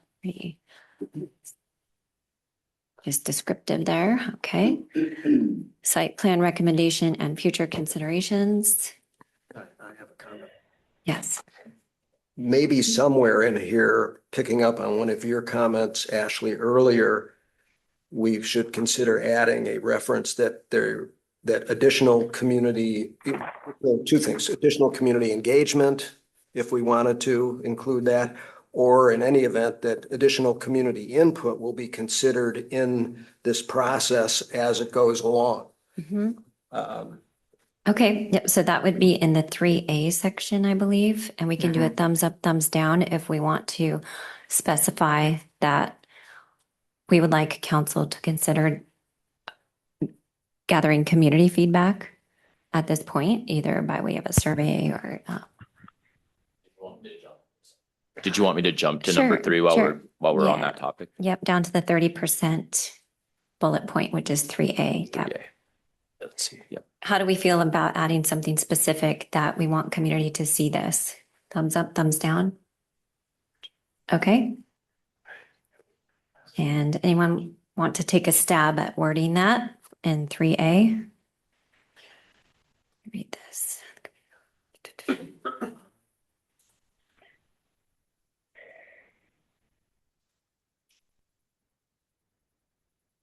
So I think it would be its own bullet point That's- under A. So make a new B.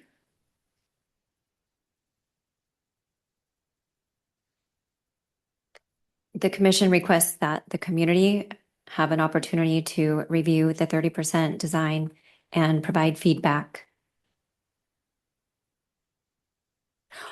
Or we could say the commission requests that the council consider the community to have the opportunity, because we can't actually direct the work.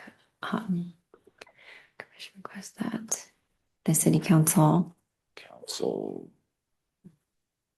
Did you say consider? Consider. Consider. Mhm. Consider. Would you say like in Providing. additional community engagement opportunities Addition. at the 30% level or something? Additional community engagement Opportunities teas at the 30% design. percent design.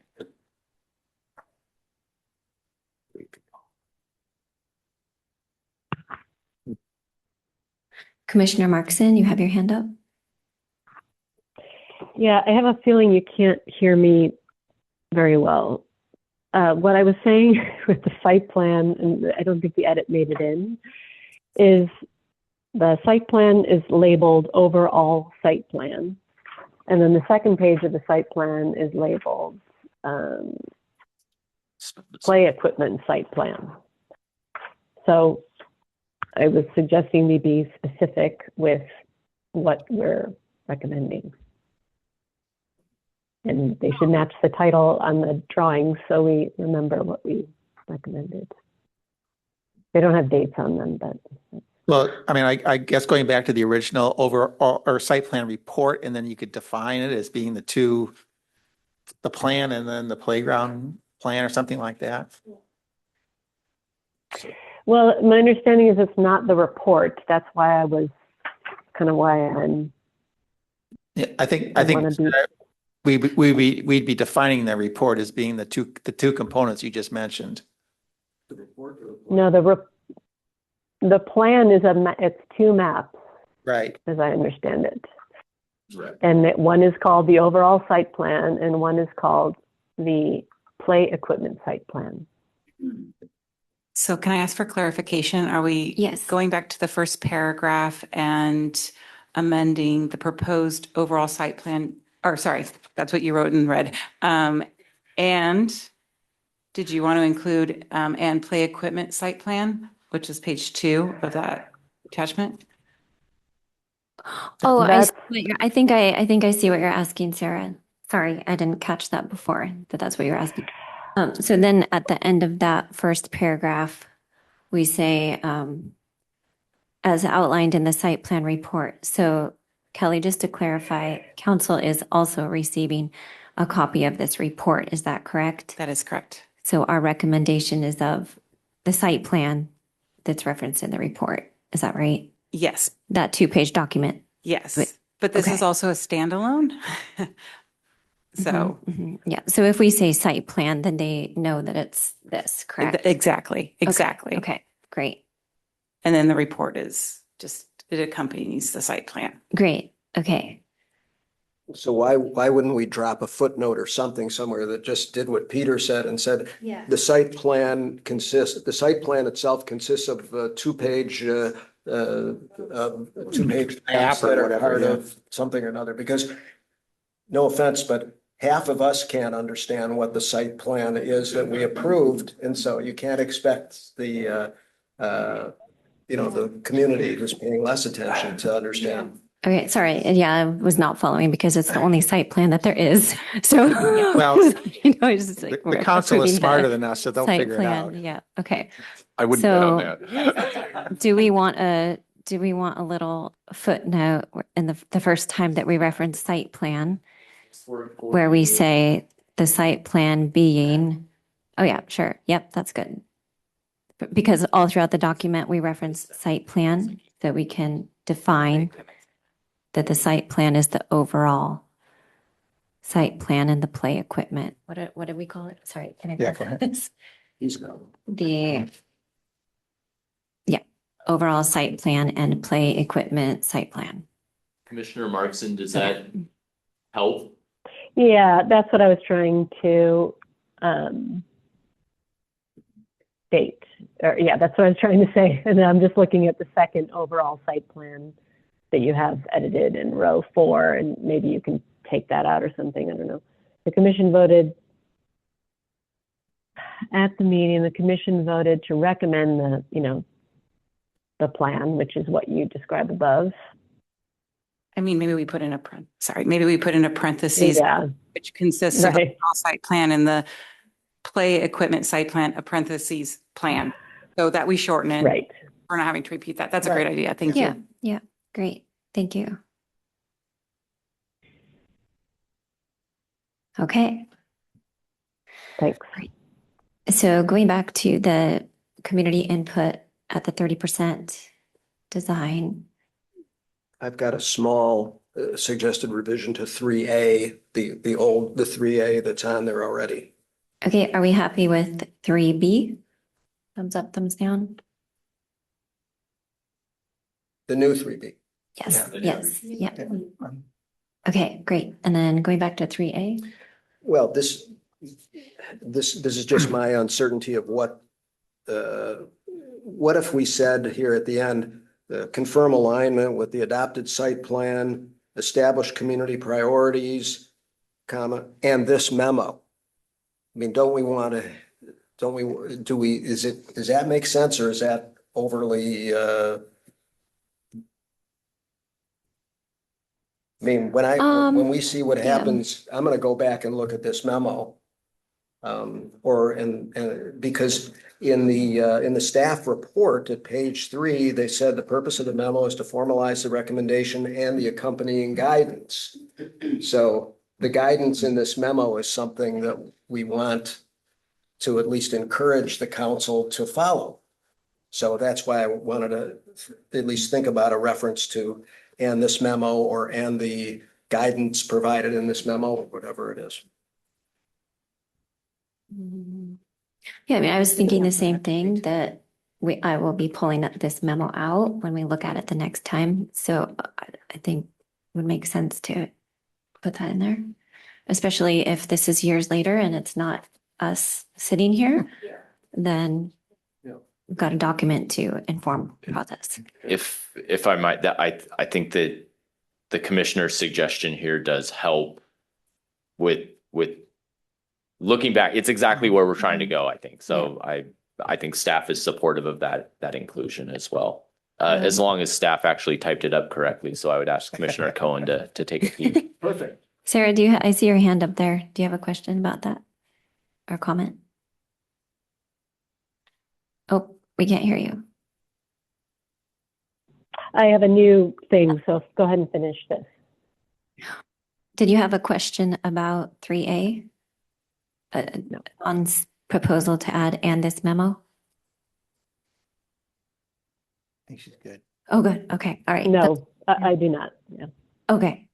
Councilmember Reynolds. Maybe I'm just a little confused on the intent, but the first reference there to establish community priorities, is that intended to be established or established? And is it suggesting that we define the priorities or we're confirming alignment with those that we have Good established? catch. Good Oh, yeah. catch. And actually, we already have it in there. Right, and then that's my Yeah, second question. so It's put at the it end of the line either- as well, so Yeah, I'm thanks. not sure. So either above or at the end. Yeah. Sorry, say that one more time. To I think you Set delete place. and establish Oh. community priorities at the end. end the sentence there. I think so. I thought it would be, let's see, confirm alignment with the adopted site plan. Well, what happened to this? This changed. I think So, that's a Ryan, confirm a Ryan alignment thing. Okay, just, with adopted site plan, comma, established community priorities, comma, and this memo. yeah, great. If I could make a friendly amendment, I would change that with to an of. If you're trying to say that the site plan is consistent with those other things, is that correct?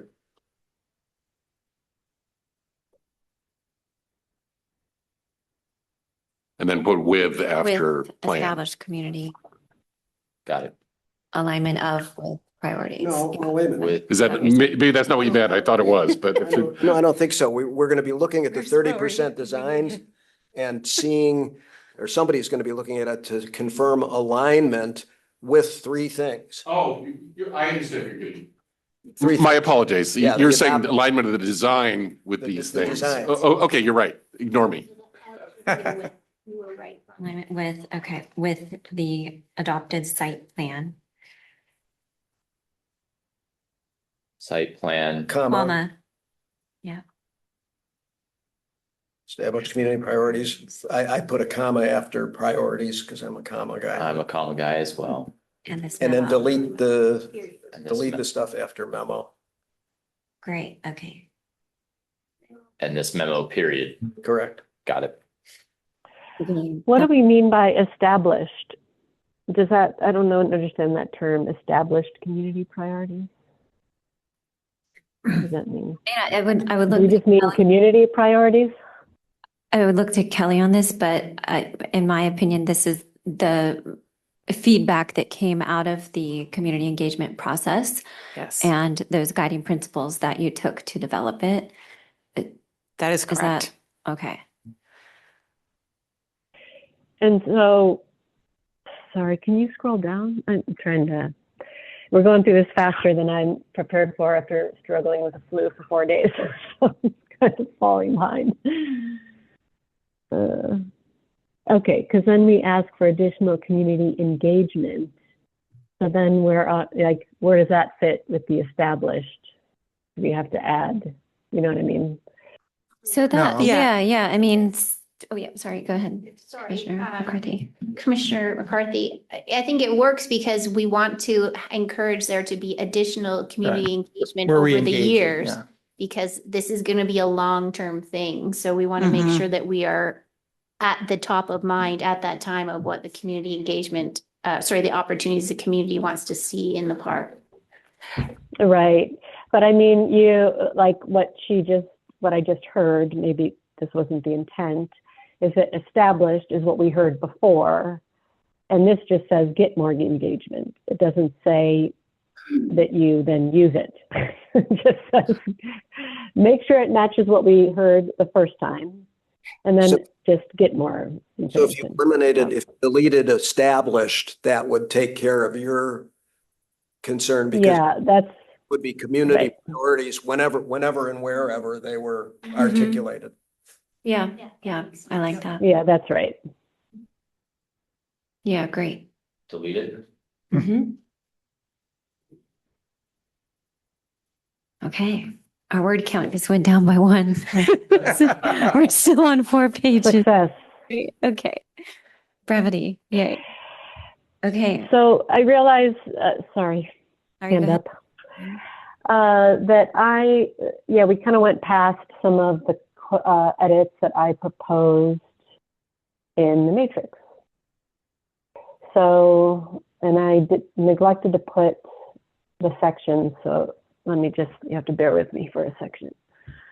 We're good on this one. Yes. I had an edit in the matrix for this one as well, so for 3A. Okay, can I come back to you, Commissioner Markson, so that we can finish Sure. 3A? Okay, Yeah. Commissioner Bretman, please. Yeah, so I had had a proposal that we strike the words "the adopted site planned and established" from 3A, so that it read, the commission requests the opportunity to review and provide input on each phase of the site plan at the 30% stage design to confirm alignment with community priorities.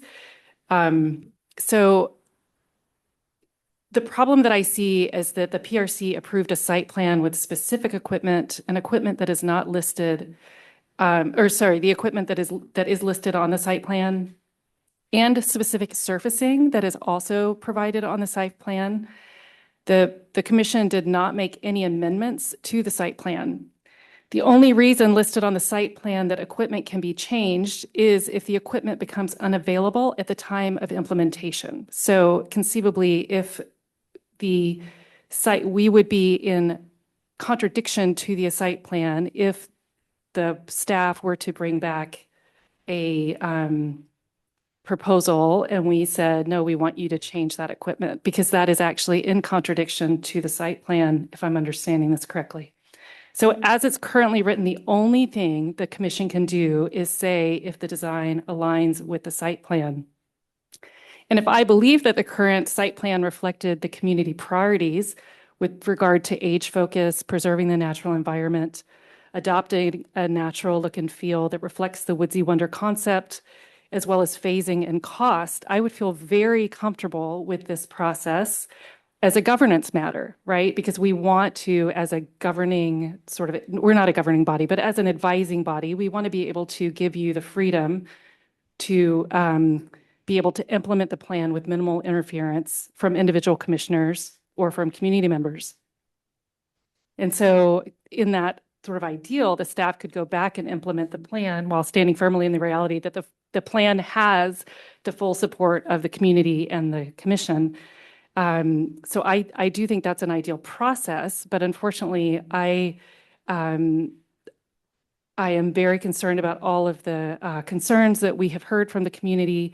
I also see significant differences between the community feedback that was provided in the report and the site plan that was presented to us in the report. So, for example, the plan makes a significant change in the age focus of the playground equipment, namely reducing the age-focused equipment for ages 5 to 12 from 50% of park structures to 7%, and increasing age-focused equipment for 2 to 5-year-olds from 25% to 39%. Point of order. Yes. We're discussing 3A.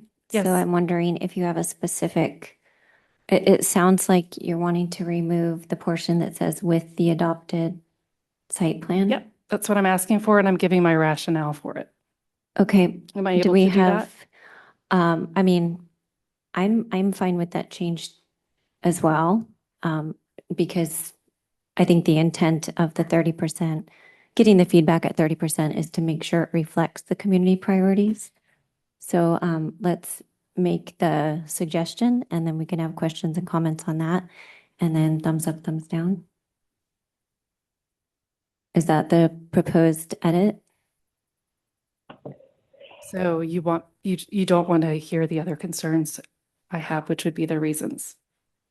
That's fine. I think if would people give a have thumbs questions up about to- it, if people have questions about it, I mean, we can definitely dive into that. But I'm hearing that the proposed change is to remove to remove the adopted site plan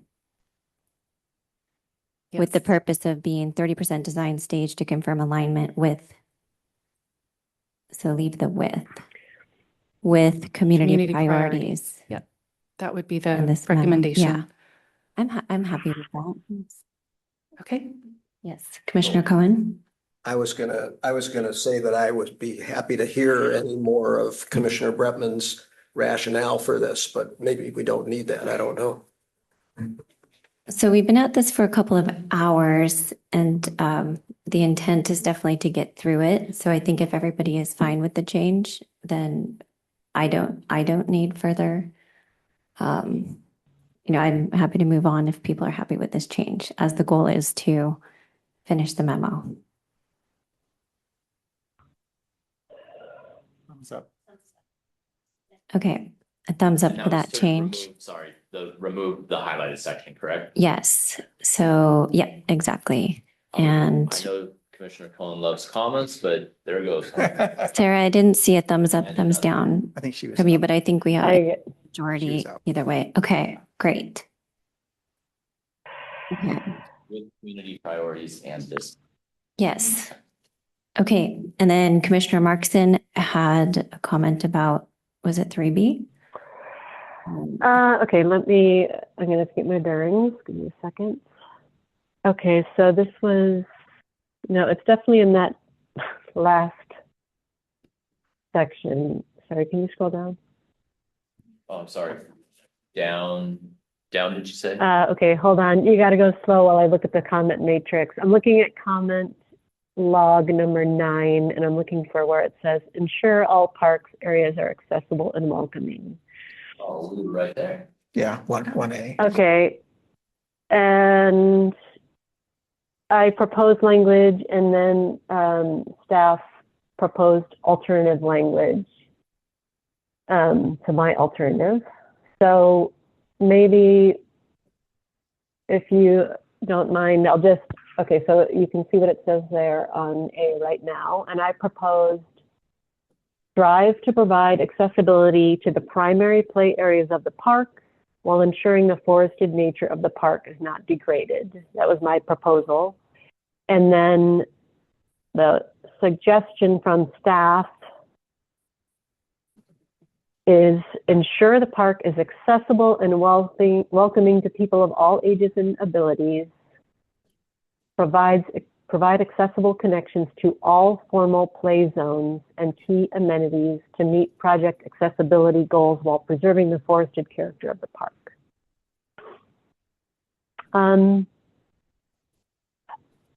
I like mine better, I guess, but only because it's shorter than the recommendation, but I'm curious.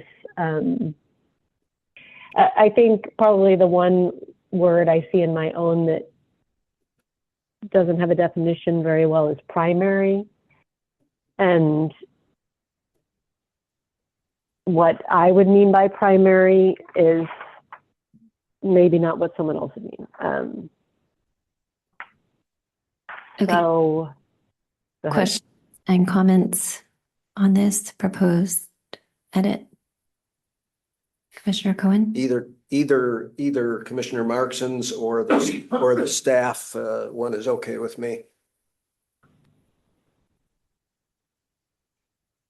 Commissioner Struck here.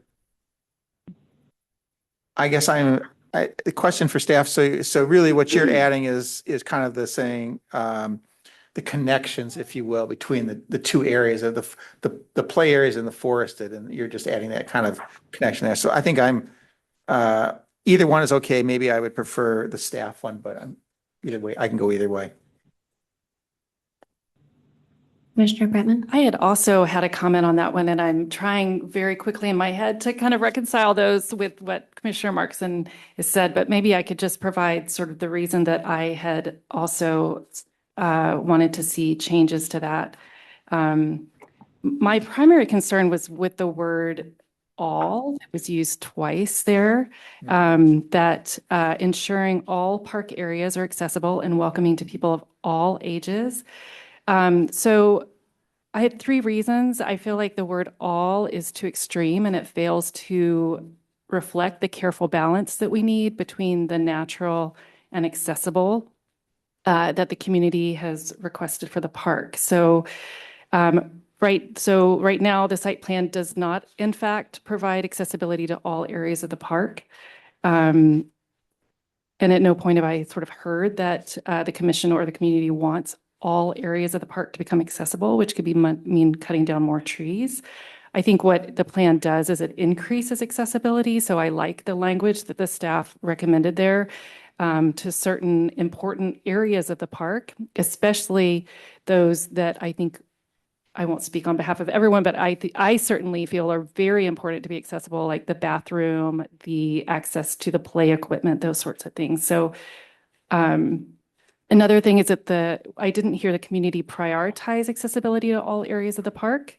In fact, at the open house, a community feedback stated a strong preference for maintaining the park's natural wooded character.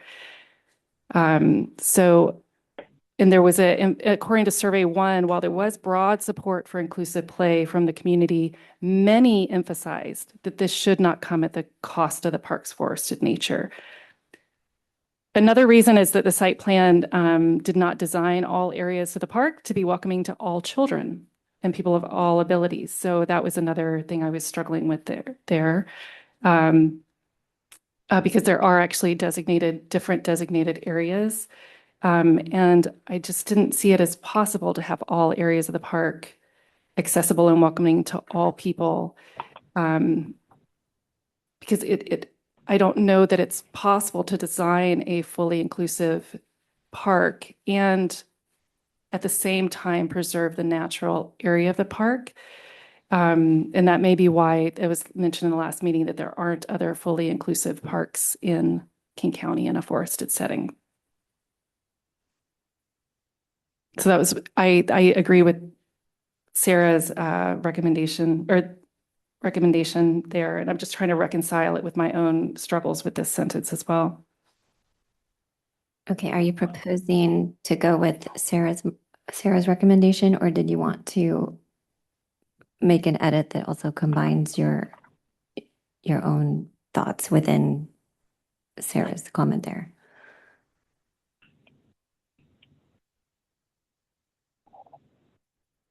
I guess I am not sure if the accessible connections to all formal play zones, can those come from one area of the park, like the parking lot?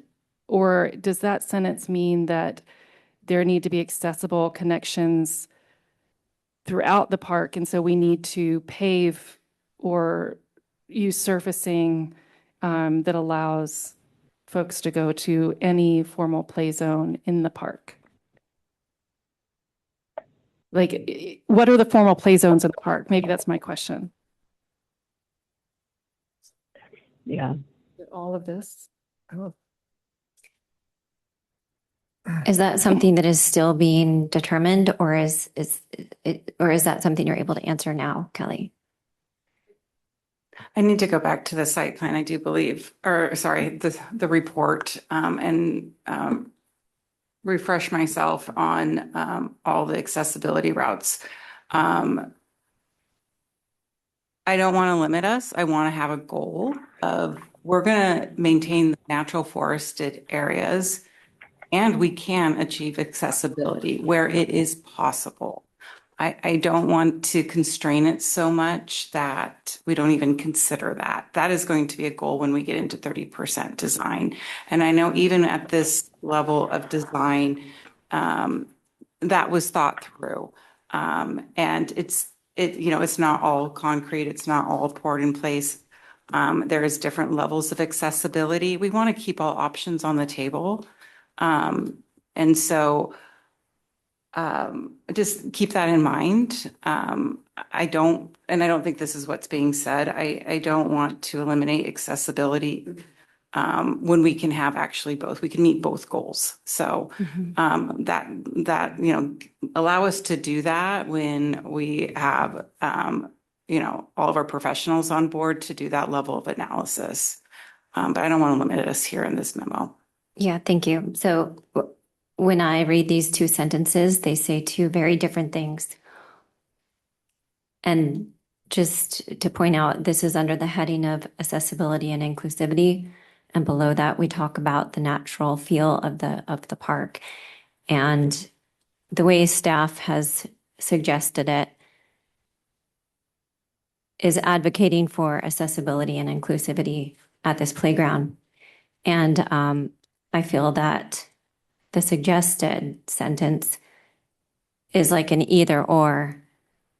And, to me, we did talk extensively in our last meeting before we made the recommendation to send this on that we would like to see all of the areas accessible. And for me, it's not even, they can do both. It's not either or. I'm not willing to say this is not going to be accessible because we might lose one tree or one bush. I mean, this is not what the community has asked for it to be accessible, inclusive, and I just think it's a disservice to many, many in our community if we're not putting that as a priority. So, I'm happy with staff's recommendation on this. I think I'm struggling with the words all. Yeah. It's not in It's not in. In the language recommendation that staff are making. Ryan, would you be able to put up staff's recommended wording? Oh, I see. All formal play zones. The first one's okay because you've taken the first all out. So it doesn't mean that all ages need to be welcome in all areas now. But the second one, that we have accessible connections to all formal play zones, since I don't know what the formal play zones are, I would wonder if we could please just remove the all I really want accessibility to the formal play zones where I'm, the area I'm, sorry, I can't question the site plan. Okay, so I just want to allow for flexibility based on community We have a feedback. diagram to show real quick, just to kind of hopefully help. I think, yeah, it is easier when you can see it on a plan level. This is in the report. And what this shows, and can you all see that? I don't want to lose the legend if I zoom in too much. What you're seeing here in orange are the accessible routes, and that is taking you to all the major play elements. As a reminder, this layout was designed in the areas that are already impacted with the existing park. So we were very thoughtful in that approach. The areas in blue, that's adaptive routes. We can't call them accessible because they don't meet the full definition, but it does offer those opportunities to provide additional movement options and support active play. As you can see, this is in areas of the park that are more wooded, that are not as impacted by existing play equipment. So we were very thoughtful in the application of accessibility, making sure all can enjoy all the major play features here, but also allow some of these secondary trails to provide that movement to encourage exploration and wander through the natural environment. And so they have less of an impact. I just wanted to clarify that because I think what we're getting at is I think we can have it all, to be quite honest. I think we can have accessibility, and I think we can have a thoughtful approach to working within this environment. So does that help, this layout? Yeah, Just to demonstrate, I just want to make sure it's helpful. Yeah. And then going back to the memo,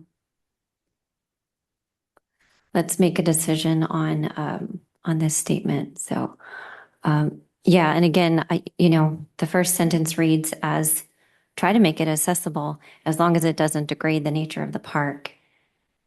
I'm not comfortable with that statement from a value perspective because I don't see inclusivity as, like I said, as either or. I don't see that being an option that should be taken off the table. We heard the community say that they want accessible, inclusive spaces, in the feedback, in the surveys. I'm not willing to compromise on that.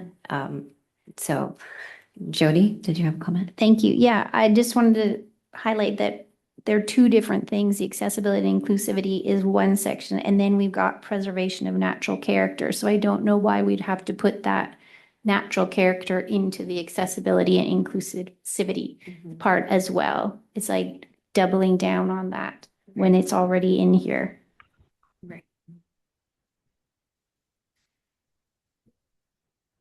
I have a comment. Maybe it's because it was sort of the top priority when we went out for community feedback. Keeping the forested nature of the park was the number one priority that we heard from the community, according to the report. And with the very important priority that the park also become more accessible. That was also what we heard from the report. So yeah. What about if we flip and put preservation of natural character as the first one and accessibility and inclusivity as the second one? How about that? Then they're both still there. Yeah, that's a great idea. I just mean in terms of order of. Are you talking? Sure. Yes, exactly. The Yeah. groupings. So one becomes two and two becomes Exactly. one. Sure. Just to make things more difficult for you, Brian. Yeah, yeah. Testing my word skills. It's a cut and paste. It's a cut and paste. Yeah, okay. Let's tackle So, that first, okay. if we could. Yep, Okay. let's back it up Completely and mess up our address format. that, and then we might be able Should to we remove some thumbs up and sentences. thumbs down There, let on me that? ask if Sarah still has a question on this. I see her hand up. I do. I didn't want to interrupt, but I mean, you should finish the edit that you're proposing, and then I can. Okay, how do It'll we be easier for me to comment. Thank you. Okay, how do we feel about swapping these? So 2 becomes 1, 1 becomes 2, with preservation of natural character. Oh. Okay. Is that correct? Is that what's being proposed? Okay, Mhm. thumbs up. Mhm.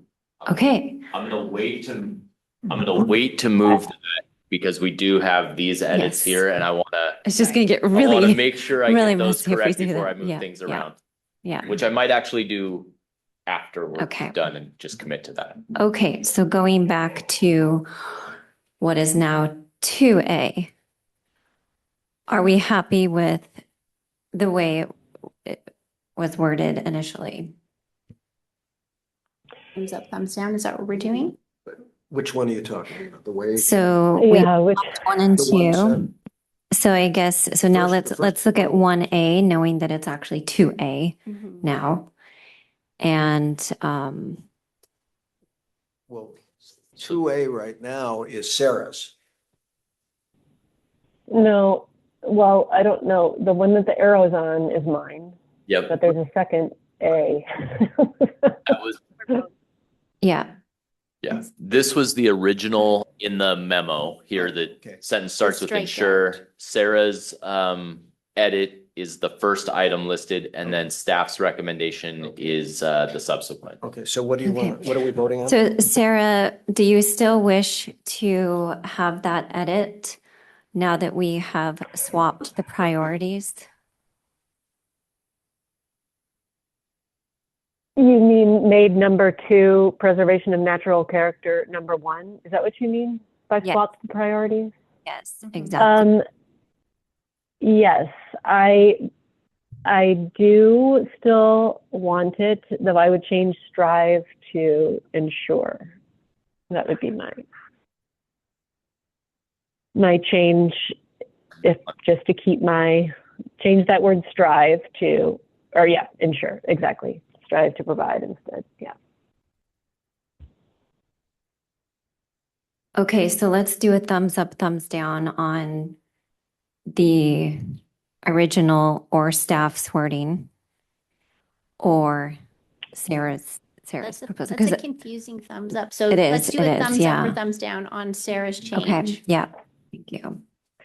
And we'll decide. Okay,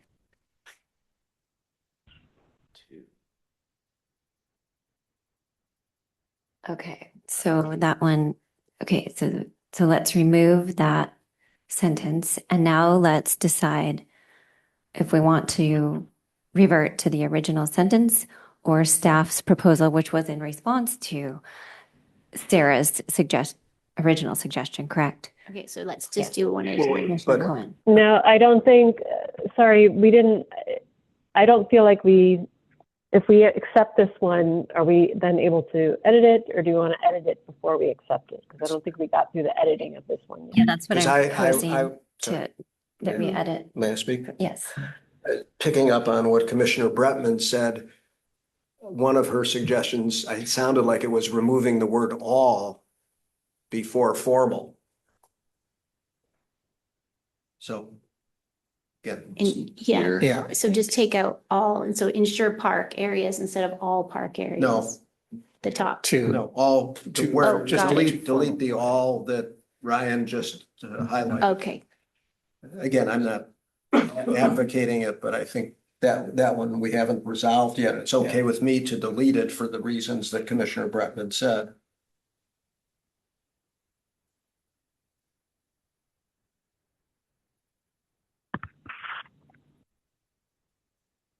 Sarah, do you have, okay, hand is down. Okay, you're. Well, I was just going to agree with, I wasn't sure what you were going to do, but if you're going to do a thumbs up, down on that, or I agree with that change.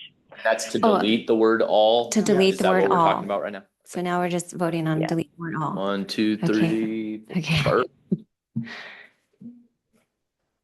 Okay, and now we would be voting between the original or. let's just do one at a Right. time. Wait, We want to I change. have one more Right. suggested change. Yeah, thanks, Jody. Let's vote on if we want to change it from the original, which is the strike through, and then we can wordsmith it. Oh, yeah. Do Does we want to that get work? rid of this? Yeah. Okay. Do we want to change the original? We're getting rid of Which the is one now- that's struck right now. Okay, do we want to do that? I know. Sorry, can you restate it? I'm sorry, I couldn't understand the ask. So, okay, we're doing thumbs up, thumbs down to whether or not we want to change what Ryan has highlighted here. So, do you want to change what is highlighted to some version of what is below it? Thumbs up or thumbs down to that? Okay, all right, so we'll delete the highlighted. Yeah, that's what. And now we will wordsmith this recommended. Okay, any suggestions? I don't really have a suggestion. I just am confused. The whole reason why we flipped the accessibility and inclusivity and the preservation of natural character is to make that be a top priority. So I still don't see why we need to have the preserving the forested character in the accessibility and inclusivity part of it. Right. Yeah, I'm with you on that.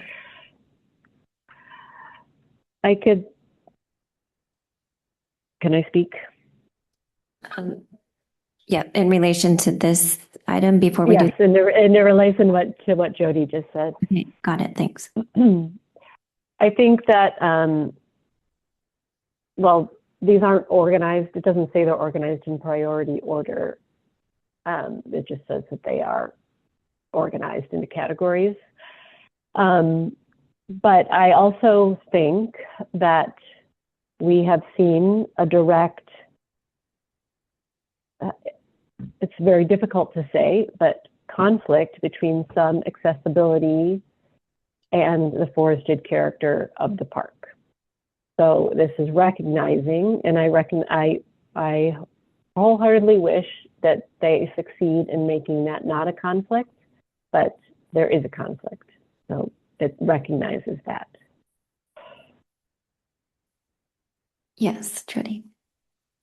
Thank you. Well, Mar just pointed out that the preservation of the natural character was the most important thing that people wanted. That is why we put that in the top point of the memo. So I don't think that we need to hammer that again by including that in this section, is my point. Okay. Do you mean, but are you suggesting that the 1, 2, and 3 are in a priority order of this section? That is the impression I got from Mars saying that that was the top priority for people when they were doing the community outreach. That was their top goal, was to keep the natural feel of the park. So to me, Okay. it makes sense if we're listing them out by putting preservation of natural character as number 1. That feels to me like that is like a top priority, but that could just be me. But anyways, that's my Okay, Commissioner Bretman? Yeah, according to the presentations that we've seen, designing inclusively for accessibility, safety, and comfort means that the entire site is accessible, including the parking lot, the play areas, and adjacent spaces. So I think it is important to make sure that we explain what we want when we want accessibility and inclusivity, is that we still want to maintain the forested nature of the park. And I don't know that the city council will know to read this in order of priorities. So I do think it's important to keep that in. Tom? I agree with that. It may be a little bit duplicative, but it's educational to someone who's trying to decide what is appropriate for accessibility and inclusivity purposes in case there should be something that did conflict. So I favor keeping the highlighted phrase in.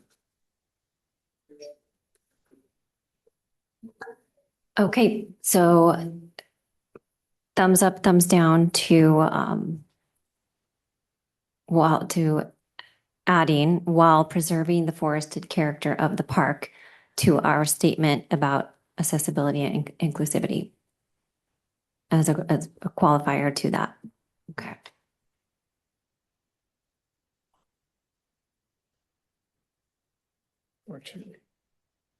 I can't see Sarah's hand there. That's a thumbs up. Okay. And just for clarity, that language was in the staff's redo of the original. Oh, yeah. Okay. Any other edits to these 1, 2, 3 priorities?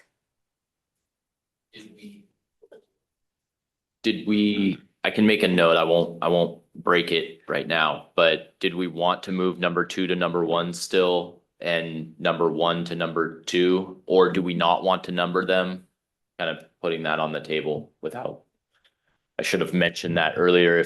As I'm hearing maybe some confusion over the priorities, we could kind of go one of two directions. We could say they're listed in by priority. I probably wouldn't recommend that because I think it's important that we're looking at this very, broadly. I think staff might recommend, and I kind of looked at Kelly, maybe removing the numbers off of these, just so it doesn't give that impression. But I would look to the commission on Northfield. Okay, so I think we already gave thumbs up to swapping 2 and 1, but I agree that I think the numbers indicate some sort of priority, and I'm not comfortable with numbering them, so I propose removing those and just making it a bullet point. Unless we want to go back to the entire plan tonight and say, okay, let's count up the 1,200, and say, okay, that's would be very difficult for us to do tonight and would probably have to do over time if we did number them based on actual numbered priorities. So, okay. So the idea now is to remove the 1, 2, and 3 and put bullet points. What about the A, B's, and C's? Sorry. I'm just saying. Those are helpful. If you're going to ask for a vote, I sort of want to see what it's going to look like.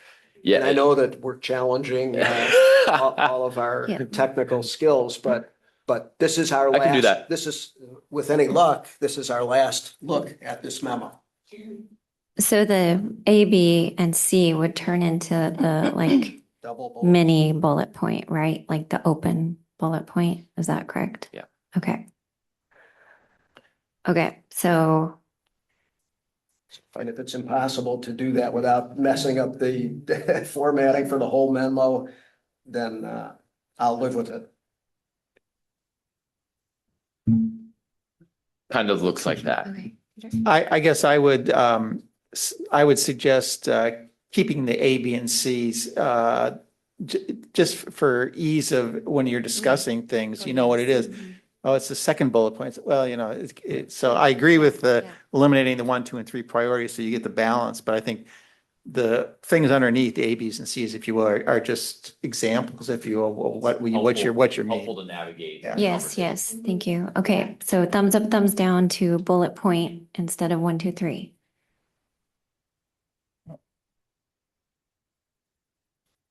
Okay. And keeping the ABCD. Yeah. Thank you. That's helpful. Okay, are we almost on the last paragraph here?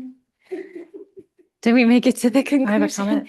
Commissioner Bretman. I had one suggestion, which is to change remains in the paragraph within this. It's line 4 at the very end of line 4 under site plan recommendations and future considerations to change that word remains to is, and the staff were supportive of that. So that should be an easy one. Oh, if I knew where to find it, sorry. If you could direct me one. Go up to the header, site plan recommendations and future considerations, and go down 4 lines. At the very end, remains. And is reflective. Okay. Thanks, Mark. I also had a proposed edit. Is that okay? Okay. I also had a proposed edit to add under accessibility and inclusivity to increase the percentage of age-focused playground equipment this is number 5, Ryan. On the log. On the log, yeah. To increase the percentage of age-focused playground equipment for 5 to 12-year-olds to at least 40% in order to continue to be a park where both young and older children feel welcomed and engaged. I'm sorry, that was an additional bullet point, right? Yeah, that was adding a bullet point. So just a point of order, is that a significant enough change that it would be contrary to us saying that we approve the plan?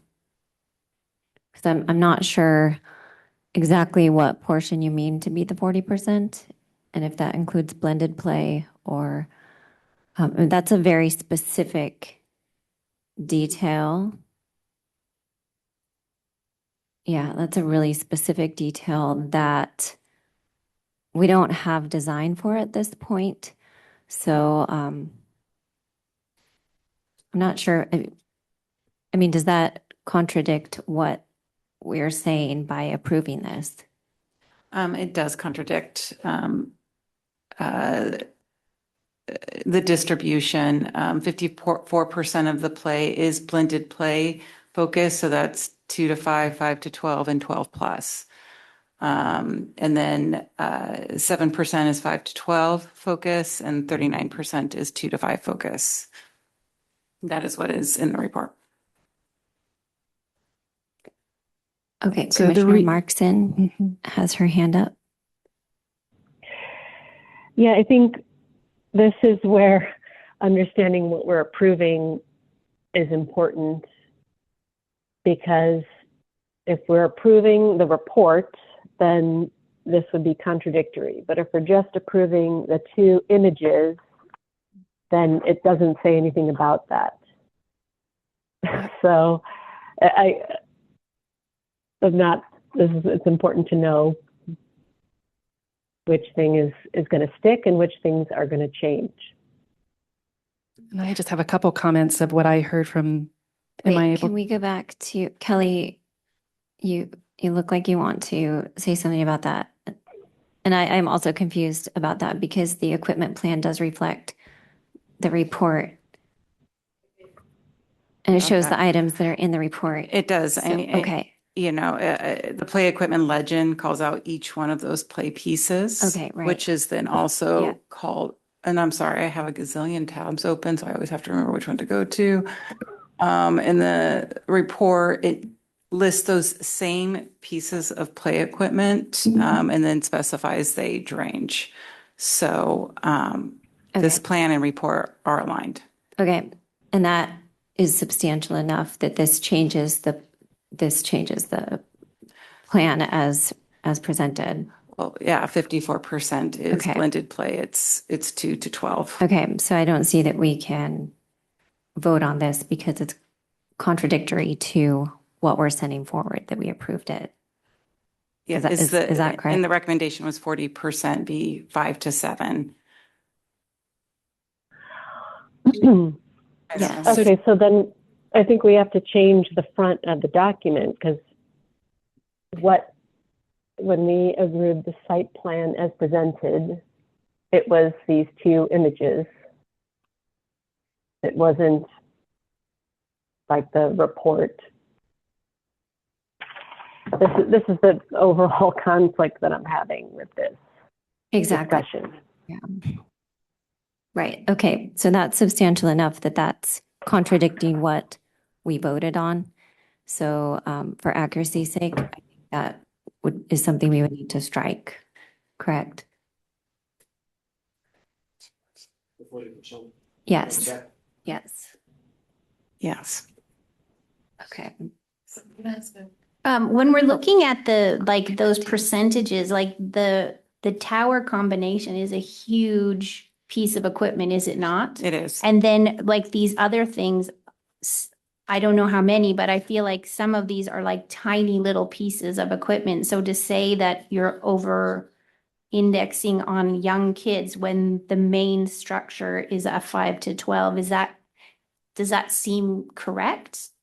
Or how does that work?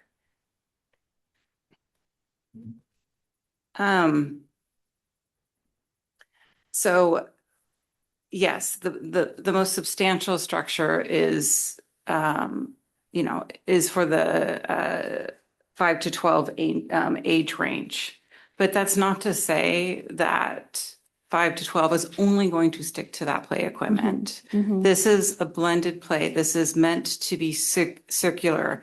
It's meant to provide opportunities for all kids to play on all equipment. I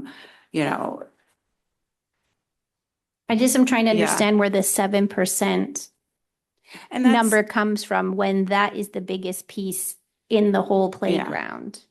so, sorry, I have to go back and look at this. It's 5 to 12 focus. And that is, yeah, it's, if I can show this, do you want me to show this? Okay. Let me go.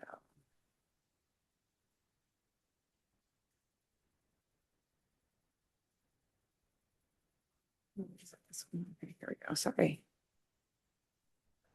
Okay, so can I zoom in here? So you see where it says 7% right here? Mm-hmm. That is a green circle. So that is Yeah. this play equipment and then this piece here, Mhm. where the blended is all of the blue. Mhm. And then the 2 to 5 are those smaller individual pieces that you see here at the Got it. entrance. Okay. But yes, it's a combination across the site. Got it. Okay. Okay. So I mean, someone can argue it's 61% if you add the 7 on top of the 54. right. Okay, so due to the fact that that would be contrary to the site plan as approved, then let's strike that from the memo. Sarah? So, Sarah. oh, sorry. Yep, Sarah's queen. We can't hear you. Sorry, I forgot. I'm sorry about that. Can you explain again why we can't provide input on the direction that the Parks and Recreation Commission feels the 30% design should go in our recommendation?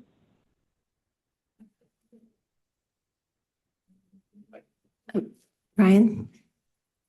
So, staff's recommendation is not to put information into the memo that is contradictory. The commission can choose to put information into the memo that is contradictory. That just becomes a bit Okay. challenging as we move forward and council's giving direction. But there's no, I'm not going to go around and vote you off the island if you do so, but that's just kind of staff's rationale with that situation. Yes, Peter? So I'm looking at the staff, I guess it's the second paragraph under staff language recommendation for this under item 5 that was part of Mars. It says, staff are supportive of revising the item to more explicitly reference intentional challenge and complexity for children ages 5 to 12 plus. Or so I think the idea is to make it qualitative in nature and not quantitative. So maybe if we can draft a sentence to that effect. I mean, I think probably it's sitting in here. I've been trying to kind of figure it out and have been failing miserably, but but I think it's something there that we can without getting too prescriptive. Okay, thanks for that suggestion. So do we want to make this a more qualitative statement as opposed to quantitative?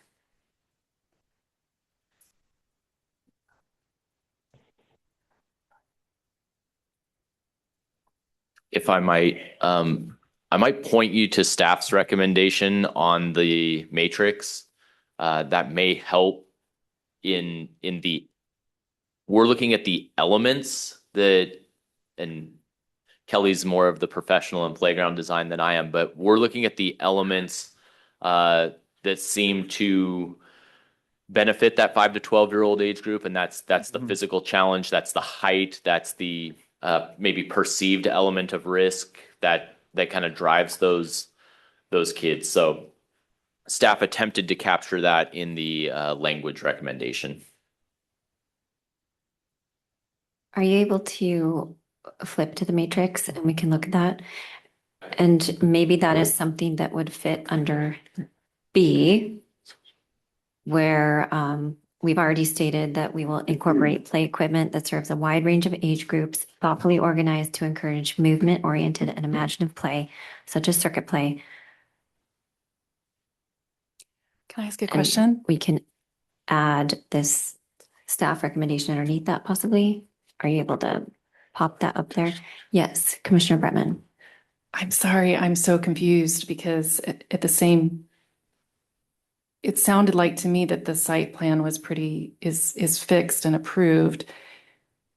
This language that the staff have recommended sounds like you would be changing some of the equipment based on the feedback from the community that we have gotten, that, you know, children who are elementary age are not finding, you know, some of the blended play equipment as attractive. So I'm just confused. Why can staff say this and that aligns with the site plan? Is it because it is more qualitative? I mean, are you saying you would be changing the equipment?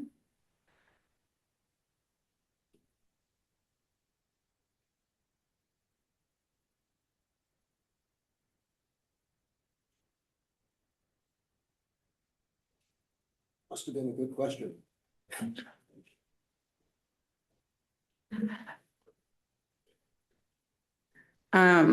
So I am going to take a pause, just because I want to make sure I can answer your question.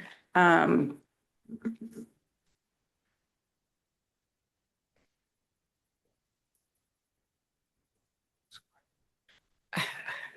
sorry, I'm a little bit confused. Can you repeat your question? And again, I think it's just because we're getting into the details and I don't want to misrepresent anything. So I'm sorry, can you repeat it? Yes, and first to acknowledge all the work you've probably been working since early this morning and as to support our city. So thank you. No, and we are holding you over tonight. So I really do want to acknowledge appreciation for all your help. So I am confused because on the one hand, because it sounds like the staff language would be changing the play equipment from the original site plan. Mm-hmm.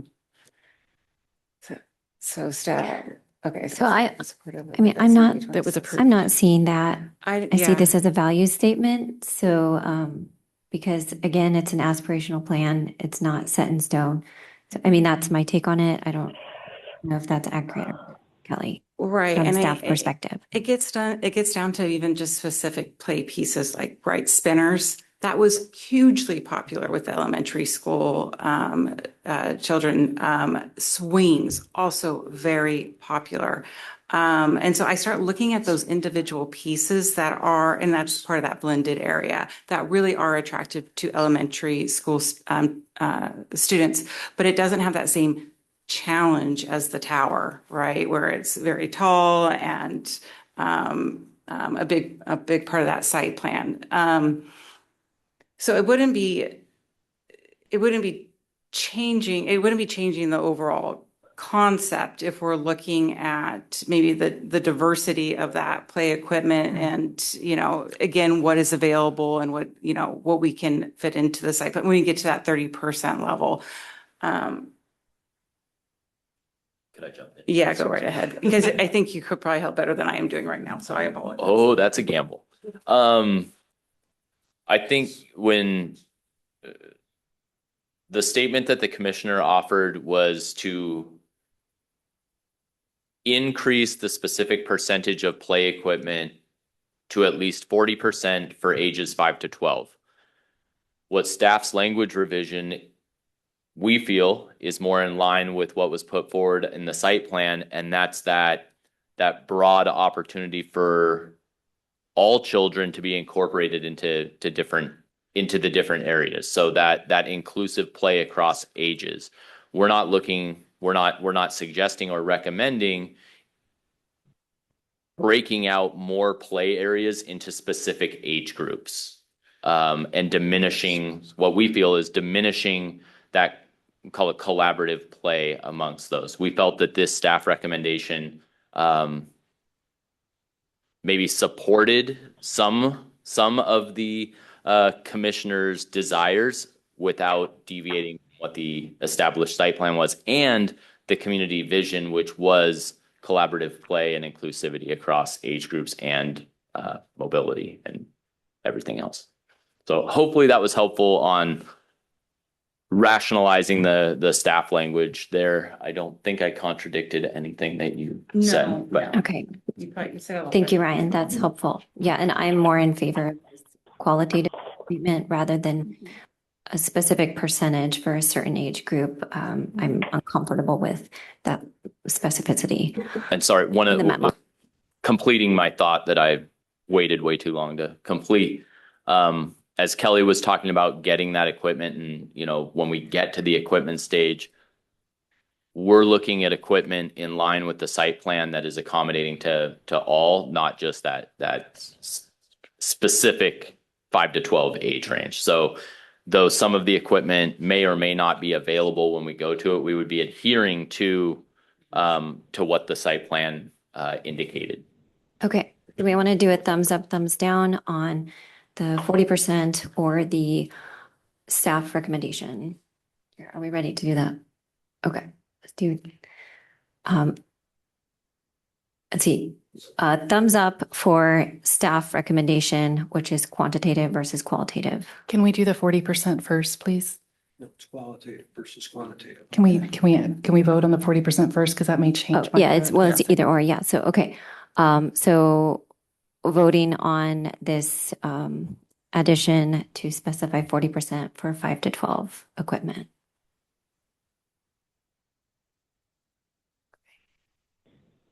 Okay. Okay, and then do we want to make it now? Do we want to accept staff's suggestion, which would replace B, correct? So this is extra that you've, oh yeah, so delete that. Yeah. Yeah, delete that. And then the now D is a modification of B, correct? Which offers a qualitative addition of the different age groups and what we hope to achieve with these age groups. Is that a good summary? I think so. And D is the current staff revision of its original, Yes. right? Mhm. Yeah, Right, yes. pretty much. So we'd be Okay, taking so away B. thumbs and up having that, on okay. staff's recommendation D. Okay, great. Okay, we've been at this for a while. Do we feel like we're close to wrapping up, or do we want to take a 5-minute break? Does anybody need a break? I could be. Yeah. What do we think? 5-minute break? We're so close, Yeah. but let's come back refreshed and power through. What do you think? Okay, 5 minutes. Thank you. Making good progress. Great. I should have drank my whole Dr. Pepper.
Commissioner Markson, are you live?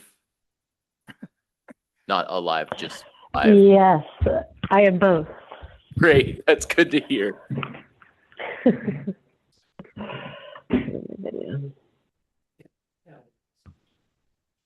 Okay. All right, we're back. So we've made it through the site plan recommendations and future considerations, I believe, unless we have any other edits to this section. I've got, Yes. so under C, where we say limit the expansion of impervious surfaces where feasible to protect, or I would say to preserve natural habitat, protect natural drainage and so forth.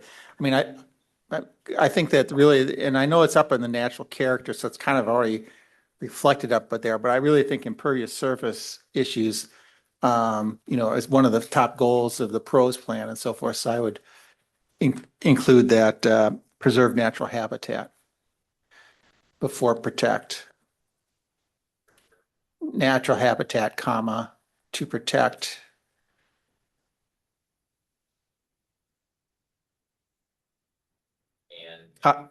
No, not and, comma, to protect. Yeah. Maybe there's too many twos in there, but yeah. Okay. Questions or comments? Okay, thumbs up, thumbs down. Okay. Thank you. Yes. Yvonne, I noticed that Commissioner Markson also had a comment on that point, and I was just curious if she still wants to propose log number 11. Just curious.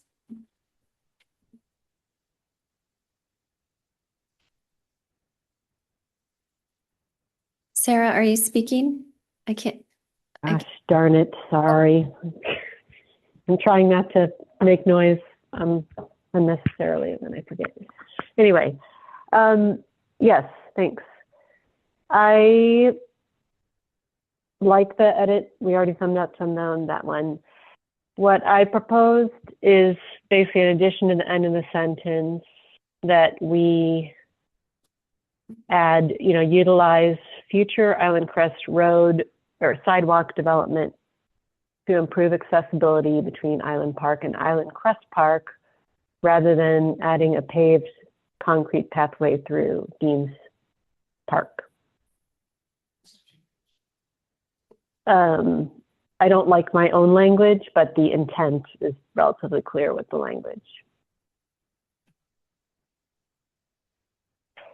And I recognize that I'm honestly still confused with the conflict versus not conflict, but I'm guessing it falls in the conflict. But this particular pathway does not connect play equipment. It's a transportation corridor, which is different. Anyway, so that's my addition. That's my suggested addition with wordsmithing. Questions, comments on this? But isn't that making it accessible from that opening of the park on that side? Like it's still considered making it accessible to the play areas, having that there, because that's one of the gates to go into the park, is it not? That the gate from Island Crest, Island Park School, sorry. Right. Yeah, but we added several accessible parking spots just outside the Island Crest or the Dragon Park with additional impervious services, simply to ensure accessibility to the primary areas of the park. So I would add to that we had sorry about that. We had the person come and speak tonight about hoping to take her kindergartner to the school and not being able to go through the park, which those are both entrances to the park, entrances and exits to the park. Yeah, well, I totally understand your point, Jody, and we're not arguing. We're not trying to convince, well, you're trying to convince me. I'm not trying to convince you necessarily. I'm following Ashley's here's my proposed edit. I feel, anyway, here's my proposed edit, or something like it, to reduce the likelihood of having a concrete pathway transitioning across the entire park, where there is currently only a tiny bit of concrete.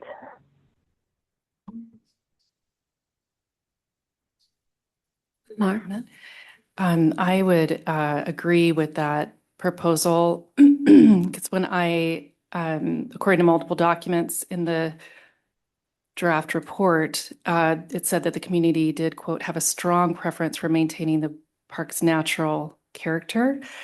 And the park, the current site design proposes to disturb and replace approximately 1.4 acres of the park, which is 62,000 square feet. That's almost half of the park that is going to be disturbed and replaced. So I would agree that if we can minimize the amount of impervious surfacing while still making sure that we're providing accessibility to the main play structures, that would be, I think, that feels like a good compromise with what the community is asking for to retain the wooded nature of the park.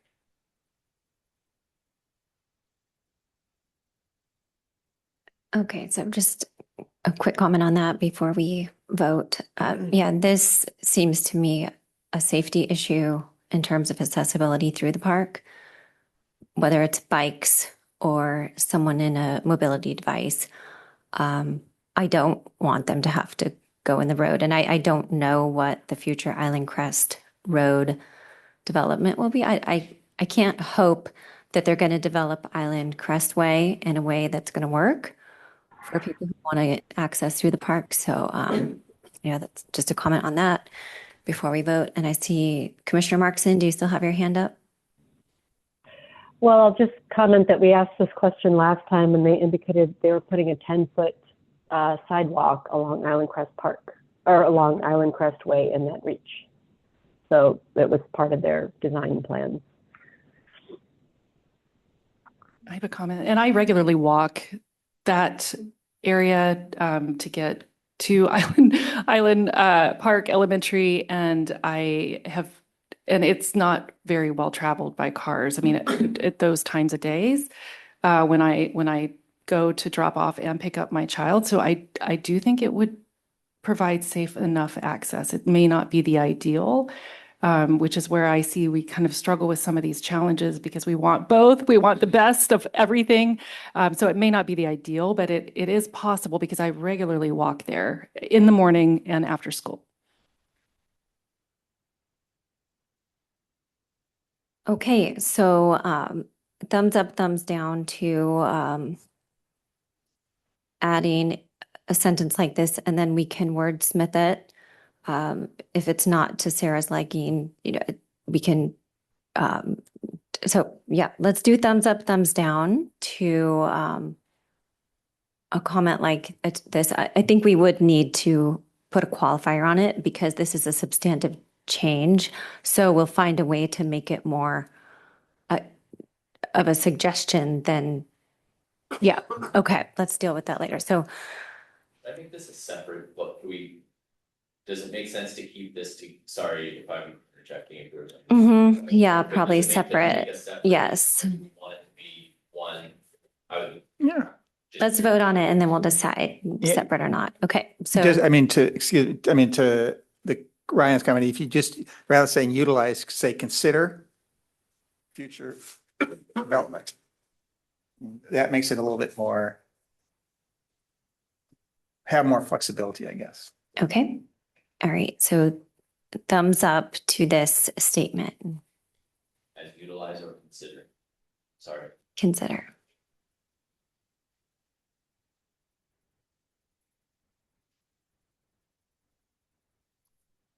Okay.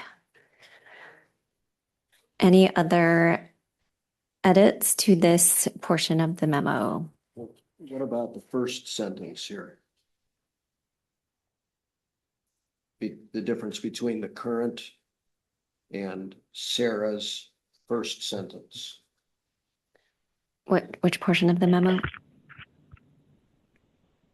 Number 11, first sentence of the proposed one. I thought Sarah said she was okay with the first one as proposed, Oh, and okay. she was suggesting to adding. Okay, I missed that. Okay, so do we want to separate out this new addition or leave it combined? And see, okay. Okay, separate, thumbs up. Okay.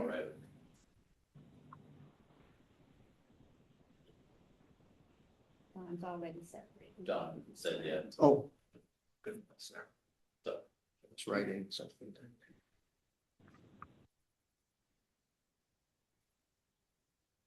Okay.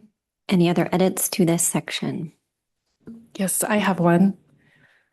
I would love to add an additional bullet point on the park budget. So in our last meeting, I asked if it was appropriate for me to comment on the budget, and I was told that it wasn't. Or I don't know the exact language, but I was sort of advised not to because that's what the city does. I have since read the bylaws that say that the Park Commission is expected to make recommendations on proposed budgets for parks and recreation pertaining to capital improvement projects and programs. That's bylaw 1.1 D. So according to the cost summary, so I would like the city to know that we did not actually do that, since that is a sort of expected part of our duties, which we didn't understand at the time, but now we do. So yes. Oh, if I could just respond to that comment real quick. The direction we were given was to develop a site plan by the city council. They didn't give us further direction. Oh, What okay. you're quoting in the bylaws is completely accurate, but generally that is directed to the Parks and Recreation Commission by the city council, and that's when that conversation begins. They usually give us a parameter to stay within. That's why the budgetary conversation didn't come forward. Okay, thank you so much Sorry. for clarifying. Yeah, I appreciate it, Ryan. It's not that you never talk about budget. It's just more so when they direct it. Okay, I'm new. I would still love to add that language. I don't know if you got that. It was just letting the city council know that the commission did not consider the park budget when making this recommendation. According to the cost summary on page 111 of the report, the cost is estimated to be $9.09 million, which includes the project cost plus the additional 25% in soft cost. Our city does not have a police station or a city hall, and our recent bond did not pass because voters told us it was too expensive. And while I appreciate the park staff's willingness to fundraise and seek grants for this park, I have 20 years of fundraising experience, and I'm concerned that this is optimistic given how much is asked of our community already. In addition, I do assume those grants will not pay for the 100% increase in maintenance cost for this park. It's estimated to take about 1/4 of one employee's job just maintaining this park. So I recently was asked by a senior to help expand services for seniors, which seems very important. But she's been told she can't because we don't have the FTE available. So I don't think it's a good idea to put so much money into one park, and particularly Dragon Park, because there's already so much space for creative play and community in that park. So I just wanted to request consideration of adding that. Okay, Don? I don't have a view on the appropriateness of the budget, but I support including a sentence that says that the commission did not consider or make a recommendation on the proposed budget or something like that. Because I wouldn't want anybody to incorrectly assume that we were blessing the cost. Yeah. I may not have a problem with it, but not there yet. Okay, yeah, I feel similarly, something to the effect of our approval is for the site plan only and did not consider the budget in our decision-making process. Is there a recommendation or where we should add that in the memo? My recommendation was to make it a fourth bullet point, just because I couldn't find a better place to put it. Or I was thinking under design review and phasing, because it's kind of part of the phasing of it. Or we could put it in the introduction. We could just, as we set out at the beginning, we say, hey, we approve the site plan. We did not consider the budget maybe in the introduction. Yeah, do you that's what think? we would recommend. Kind of I think sorry to interject. I think from staff standpoint, it's a really good item to put forward. I think we both feel that that's important to do early in the document rather than, and by the way, we didn't think about this. So we know probably in this room how much that conversation has come forward. So I'm supportive. Yeah. Now I just need so a in the sentence on it. introduction. Okay. My sentence was, you see, the commission did not consider the park budget when making this recommendation, or the budget for the proposed park. Sorry, just to make sure, are we thumbs up on including this? sorry. Are we just to I make sure? was just going to give a draft so that we can react to it, if that's all right. Okay. But I don't think, personally, I think that do not consider I think that we were directed to consider a budget is more appropriate because we weren't asked to speak to the budget personally. We were just asked to approve the site plan.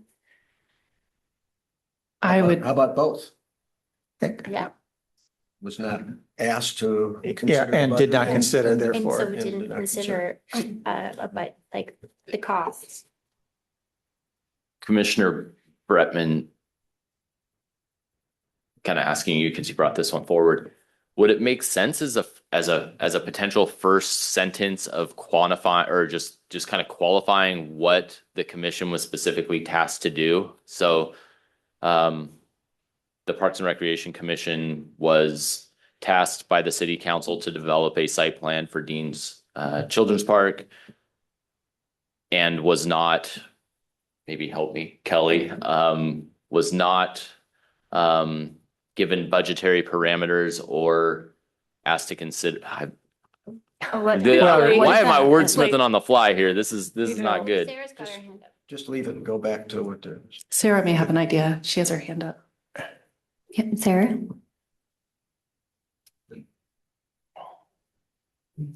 Sorry, I was just gonna say, go back to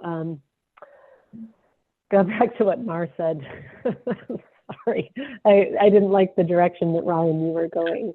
I think we didn't consider proposed costs. It doesn't necessarily matter if we were directed to or not directed to. We're just saying we didn't do it.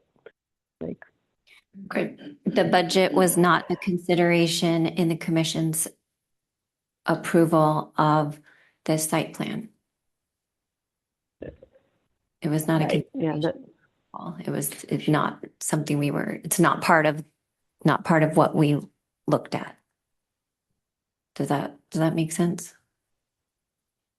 Why are we reluctant to say that we weren't requested to look at the cost and therefore did not consider the budget? Well, I don't know. I don't think there's any reluctance. I just am trying to get it to. I don't think anybody directed us not to look at the cost. It just wasn't a consideration in our review of and approval of the site plan.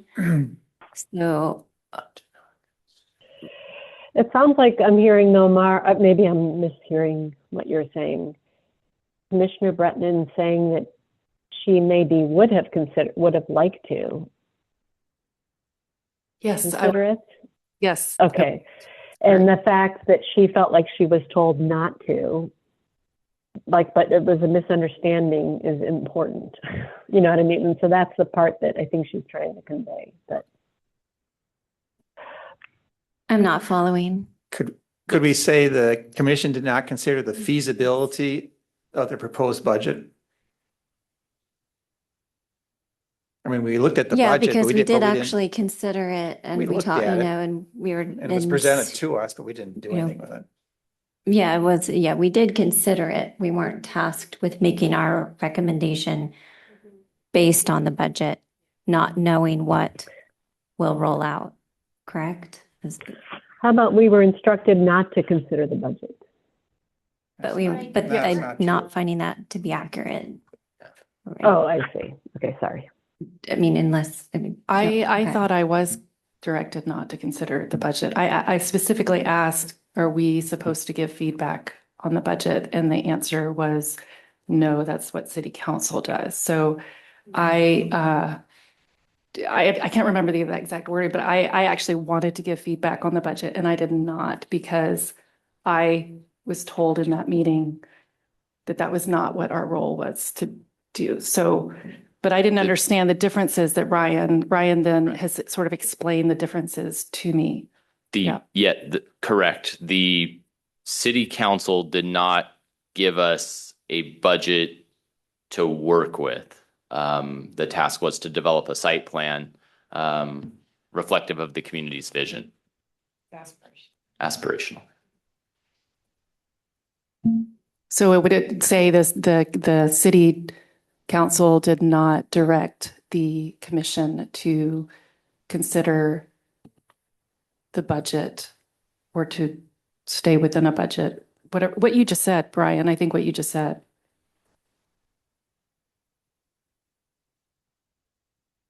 And so we followed that direction and. So, well, that kind of goes backwards because city council didn't task us with reviewing this. It comes from staff and then to us and then to council, right? So I don't really want to send a memo to council telling them that they didn't tell us to do something that they didn't tell us to do in the first place. Sorry, long answer to say, let's go back to the basic element of what we are wanting to include here. And I think what I'm hearing is that we want to note that we're not approving the budget.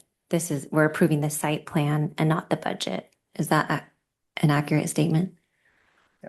And that the budget did not weigh into our decision to approve the site plan because we were tasked with approving the site plan only. Is that an accurate statement? Yeah. So I would propose putting it at the end of the first paragraph where we say at the February 5th meeting, commission voted to recommend the plan following the review. And the next sentence would be, we could say, the PRC did not consider the budget in our approval of the site plan. But we did consider it, right? I mean, we saw it. It wasn't a consideration in our decision. Yeah. Now it's getting very wordy. But As I said, I would just say did not consider the feasibility of the proposed budget. yes. We looked at it, but we didn't Great. comment on it or say it was good, bad, or indifferent. Yeah. That might be where I'm struggling is because I know you were all considering budgetary Yeah, impacts. yeah. It wasn't like it was. Yeah, I think there were some comments about it's a big price tag, yeah. Yeah. Okay. Ashley, did you don't want to include what you said a minute ago about not being tasked with that? No, I didn't. No, I decided was against that trying to one? sum up what everyone was. I think I would say commenting. did not consider the feasibility of the budget proposal.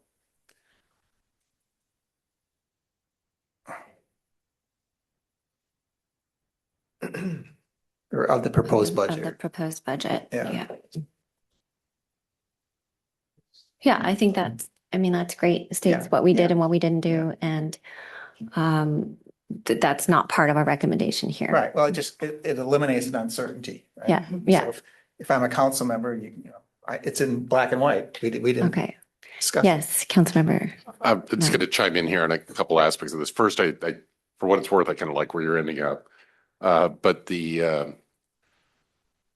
I don't think the council would expect the Parks and Rec Commission to necessarily have an opinion on the budget because you don't necessarily have a view, insight into everything else the city's trying to balance, right? That's one thing. But having said that, if I were outside this meeting, I would think that if you're recommending the site plan, that makes me think that you think that $8 million is a reasonable amount to spend if we have $8 million to spend. And the council will determine whether we have $8 million to spend. So there is kind of an implied expectation, I think, that you think the plan is reasonable and worth spending a lot of money on. Yeah, so I think adding something like this makes it very clear Yeah, that wasn't part of our decision. Yeah. This clarification makes it sound like Nice you haven't really addition. considered even that, and that's okay. But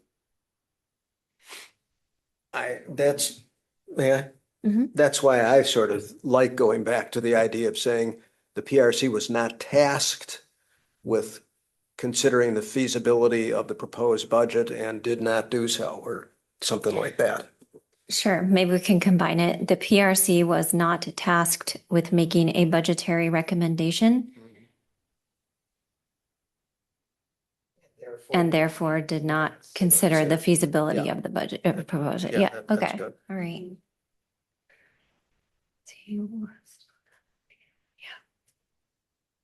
Did not. Sorry, am I close? Yeah, did not consider the feasibility. Yep.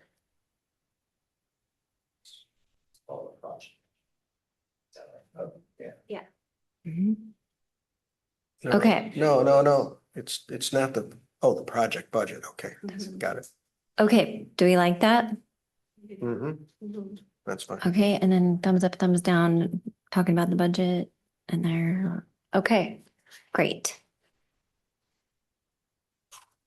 Okay, so we were still on site plan recommendations and future considerations. But we're wrapping that up. That budget addition is good up in the introduction. Let's go back to anything else on the site plan and future considerations, and then moving into conclusion. So on the design review section, under A there, where the commission requests the opportunity to review and provide input, and I said I was going to add to the council after input. Just so we're explicit in who the audience is.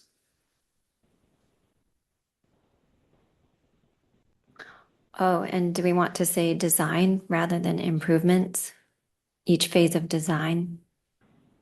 Because the improvement is once it's actually installed or not, just making sure we have the correct terminology there. Each phase of, oh yeah, no, I mean, either way, each phase. Yeah. I would like to staff to see, is there a difference between saying each phase of improvements or just saying at the 30% design stage? I'm not sure if there's a difference there that is of significance. There's not much of a difference. Okay, yeah, let's leave it then, leave it. So we're not repeating. Yeah, great, sorry. Okay. Thumbs up, thumbs down on that, adding that to city council. Okay. Okay. Anything else in this section, or are we ready to move on to conclusion? Sarah? Yeah, I have one other suggestion, and I do have to, well, it's in the log, it's the last one. I suggested that we add a bullet. I don't think I put language in. Oh, I guess I did.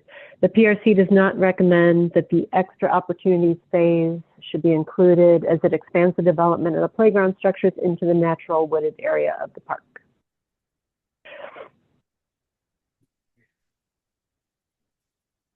Okay, Ryan, are you able to bring up the matrix so we can see that one?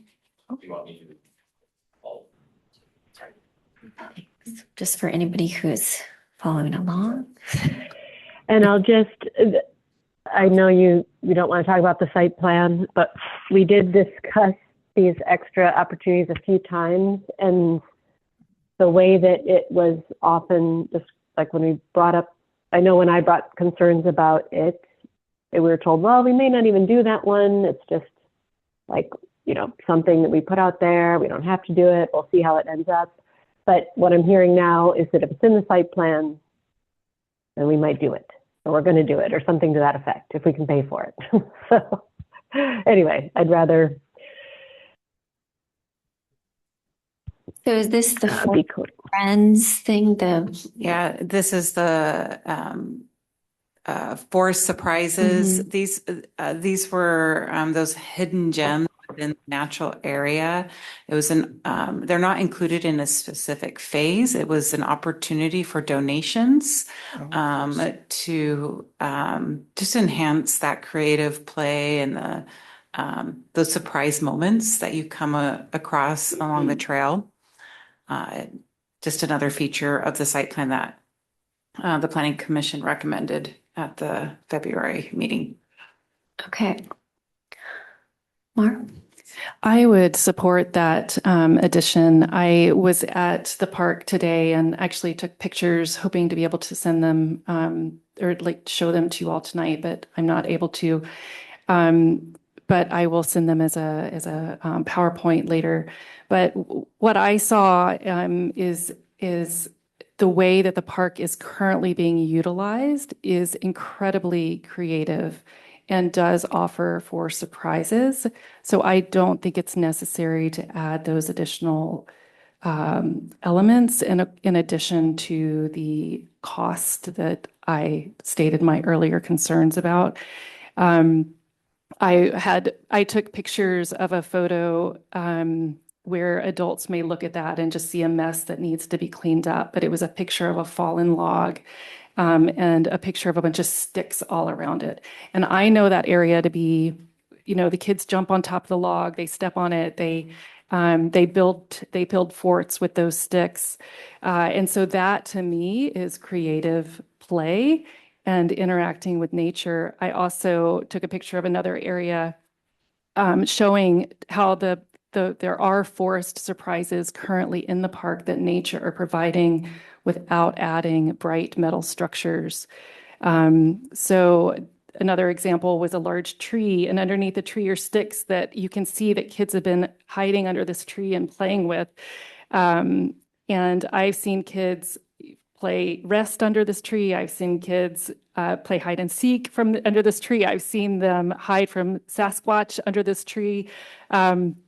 And so there is creativity and sensory play in this part of the park already.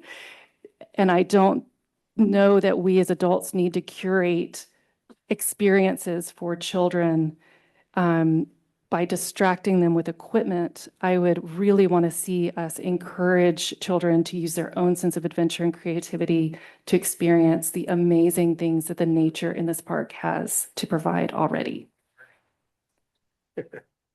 Okay. So I agree with all of those wonderful things that happen at the park. I don't think that putting these things in would not allow kids to do that. So I really don't have a strong feeling on this one way or the other. However, if we do put it in, we have to word it in a way that is not contradictory to what we approved. So let's do a thumbs up, thumbs down if there are no other thoughts on this, and then decide what to do with it.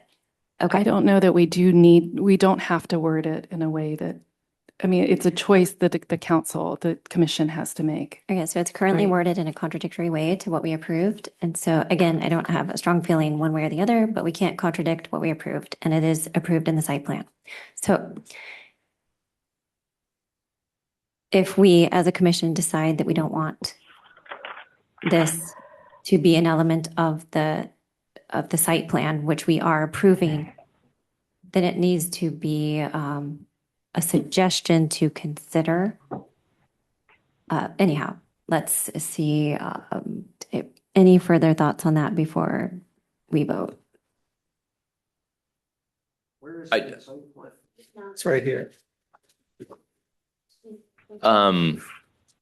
One of the things that I heard from Commissioner Bretman that I appreciate is the concern on the cost. Considering this might be and Kelly, if you chime in, considering this might be an element that you're recommending removing because of it's a nice to have, but not a must have, makes a lot of sense as something to include in the plan or include in the staff's recommendation would be that would be appropriate to include in the plan to just, if you don't like it, and want to get rid of it, that's a little bit different than because that was approved in the site plan. So if you're saying, you know, it's a nice to have, if we got the money for it, that sounds good. We just had a lengthy discussion about the cost of equipment as well. I think that's where staff might see it fitting. If that was a reduction looking to be made. Just sharing that. Go ahead. I just want to note, though, those pieces of equipment do address sensory engagement. And it is one of the only areas that we are addressing that. We look at the 7 inclusive design principles. So just to keep that in mind in your recommendation. Okay, I see Commissioner Markson's hand is up and then Commissioner Cohen. Thank you. I again, I'm slightly confused because Ryan, you said earlier that it's your recommendation to not put contradictory information into the memo, but it's not a requirement. So I understood that we could put something that's contradictory to the site plan in here if we want. It's just not your recommendation. But are you saying that we can't put something that's contradictory or that we can? Because I specifically asked earlier and I want to make sure. Correct. Oh. You can't hear me when my mic's not on. You are 100% correct that you are free to put, it is your memo to council. You're free to put anything you would like in there. Staff's recommendation is just that. Okay, thank you.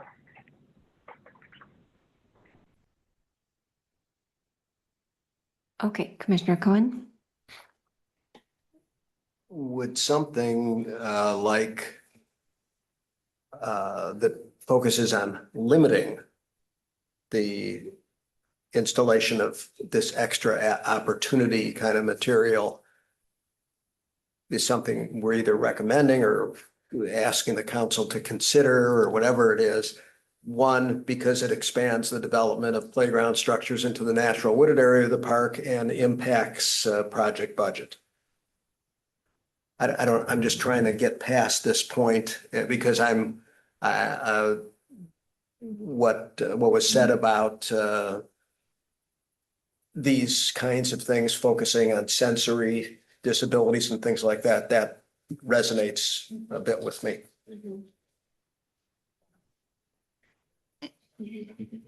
I think the point I was trying to make is that the forest itself provides amazing sensory opportunities in a very unique way that children can't get in other places. And so I think I don't want children to be distracted from those sensory opportunities because they think that they need to go to this particular piece of equipment. And that's what the experience is, rather than the fact that the park itself is the experience. The nature in the park is the experience. Well, that path and moved, they can't access it anyhow. So, there's a point to consider. But let's go ahead and thumbs up, thumbs down to. Hey, Ashley, sorry, yes. Commissioner Hay, Chair Hay. The conversation really helped me clarify the potential misstatements or misunderstandings in my statement. I wonder if you could just throw that back up there, and before we vote, I could offer an adjustment. Yes, maybe. Okay. Thanks. We're getting there. Yeah, sorry for the coughing. There we go. Okay, so yeah, I couldn't decide how to describe the specific things I was thinking of. But the operable part that I was going for is what Commissioner Cohen pointed out, which is not expanding the development of playground structures into the natural wooded area. And I don't have an easy way in the site plan. Like, I'm looking for a recommendation, a way to describe that. And the extra opportunities was the best word I could find that was in materials I had. You could say the forest surprises, but it's not the equipment, it's the fact that it's expanded into areas where there currently is nothing. So if we could simply, maybe we say we do not recommend expanding the development of playground structures into the natural wooded area of the park. That would work. That may be too restrictive, but that's really what because obviously we're redeveloping the park, so we're doing some of that no matter what, but that's the thing I'm going for. So if you want, before we maybe just take out the PRC does not recommend expanding playground structures into the natural wooded area of the park. But we don't currently have anything expanding beyond, right? I mean, yes, those forest surprises and the discovery path both expand into areas. I mean, this is where it gets complicated. I'm looking for a recommendation about totally different area. So that's a big, so yeah, that's why I'm asking for a recommendation about how to, not like we recognize we are changing the footprint of the playground structures in some way, but I don't mind the equipment that is the forest surprises, but don't put it in the area where there's currently uninterrupted woods.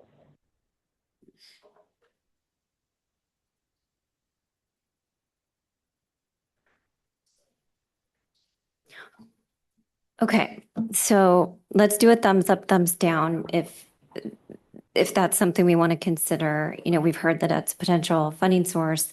We've heard that it's an extra, you know, it's an opportunity. I'm not in favor of limiting staff at this point in what they can do, especially if it's a funding source. But let's decide if that's something, you know, thumbs up, thumbs down to that, and then we'll figure out where to put it and how to word it. Okay.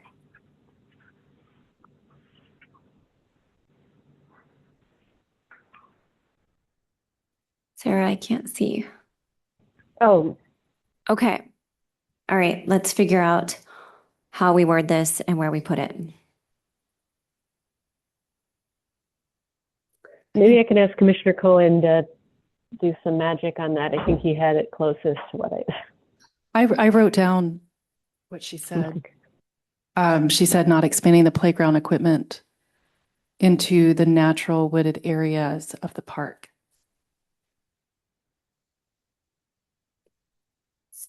So that's not clear to me what areas we're talking about. So we started with the forest surprises, and now we're talking about playground structures.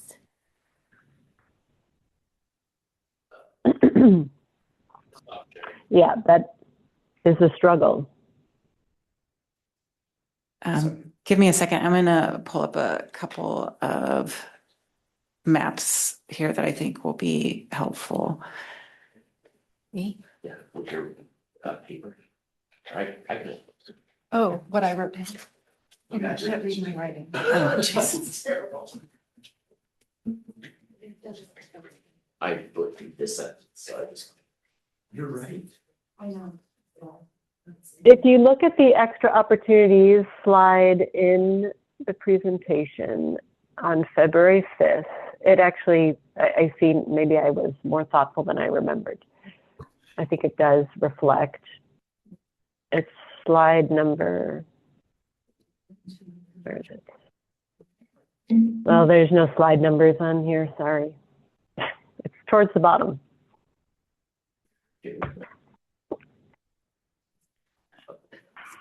So what I'm sharing here on our screen is from the report. And this is the forest surprises. So they are located out here outside of the main play core area. Maybe this. So they're so that's where they're located. Let me see here. Oh, that's in the way now. How do I move that?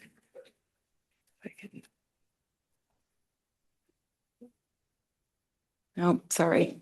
You should open up a couple more tabs. I have a bunch of tabs open, sorry. There we go. So looking at the, drawing back a little bit, this is the area of the forest surprises. Again, we're looking at small pieces of equipment. They're located along the pathway, so it is not a huge impact. As well as here. Any questions about that? Would you also mind pulling up that extra opportunities slide from the slide presentation last week, or I'm sorry, February? Okay. Ryan is going to share his screen.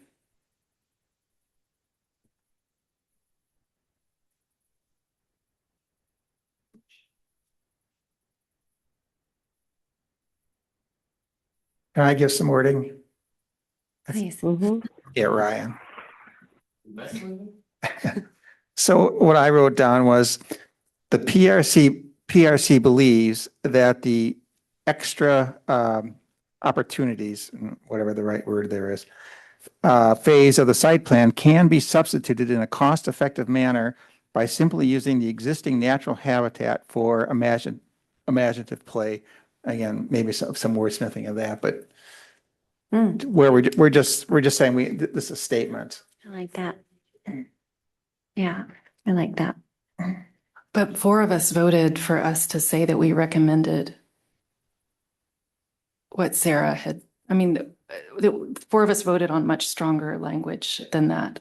Okay. That's just a separate one that I'm capturing there. Oh, that's a separate one. I think the commission needs to talk about those two. The PRC believes the extra opportunity Phase of the site plan. phase. But what we voted on before was including an element of contradiction to remove, to say that we recommend that we are removing something from the site plan. Yeah, mine's a So little. that was, but we didn't specify what, if it was the forest surprises or if it was the structures, the playground structures outside of the main area. We haven't specified that yet. So I think Commissioner Struck is suggesting alternative wording to that same element to substantially cover what we're trying to achieve. I think if we look at both of them and just kind of. I'll show them both to you. I want to capture Commissioner Markson's slide from the presentation.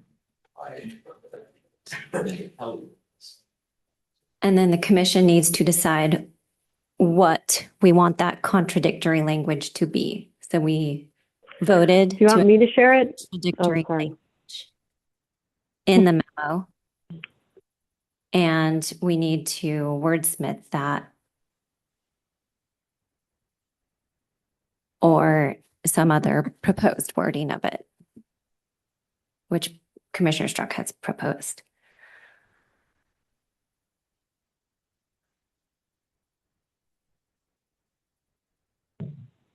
Commissioner We're looking for Markson, the. You're almost there. There it is. There it is. You There just it passed is. it. Oh yeah, go to back. There it is. Yeah. Okay. Thank you. Great. Thank you.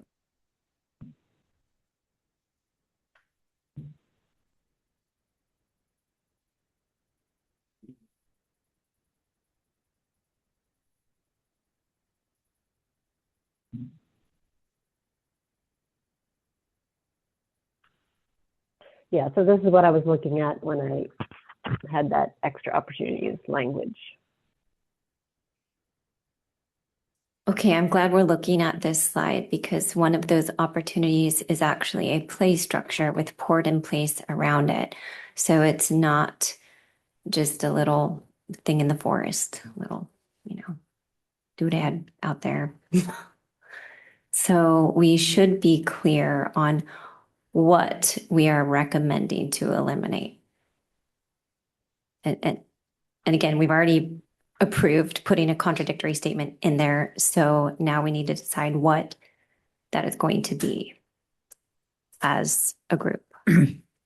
So if you look at that slide, there's kind of a break in the middle there. And so I'm looking at the play equipment legend. So Forest Surprises is basically everything to the left.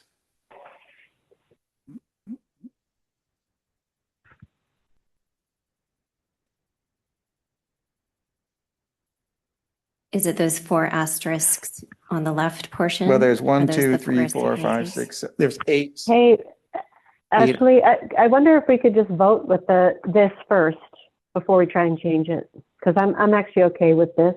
Okay, what is As- okay, so with the go with back to document. if we use to this as the definition, I am personally okay with that, but I feel like it would be okay to vote on this and see if we need to change it from Okay. this extra opportunities. Let's go back to the original document. Or not original, but very many times changed, but I'm getting there. Okay. The edited version.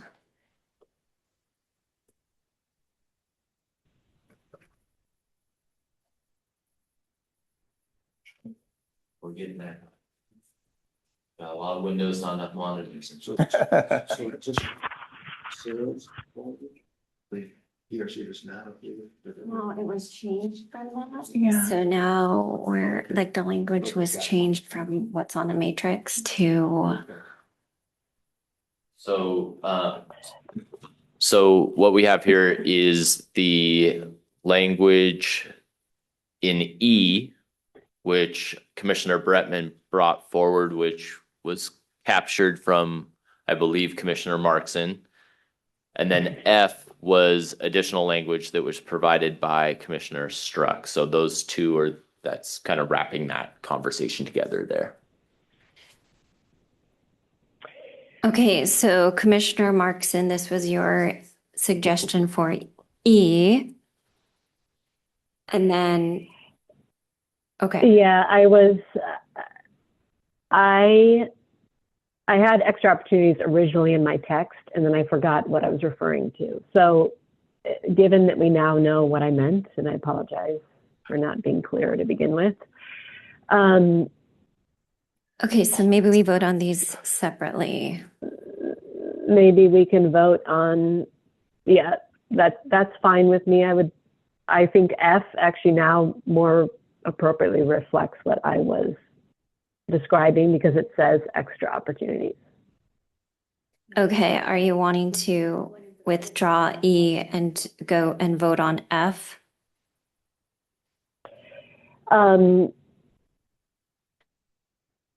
Well, what I wanted to vote on is extra opportunities the right?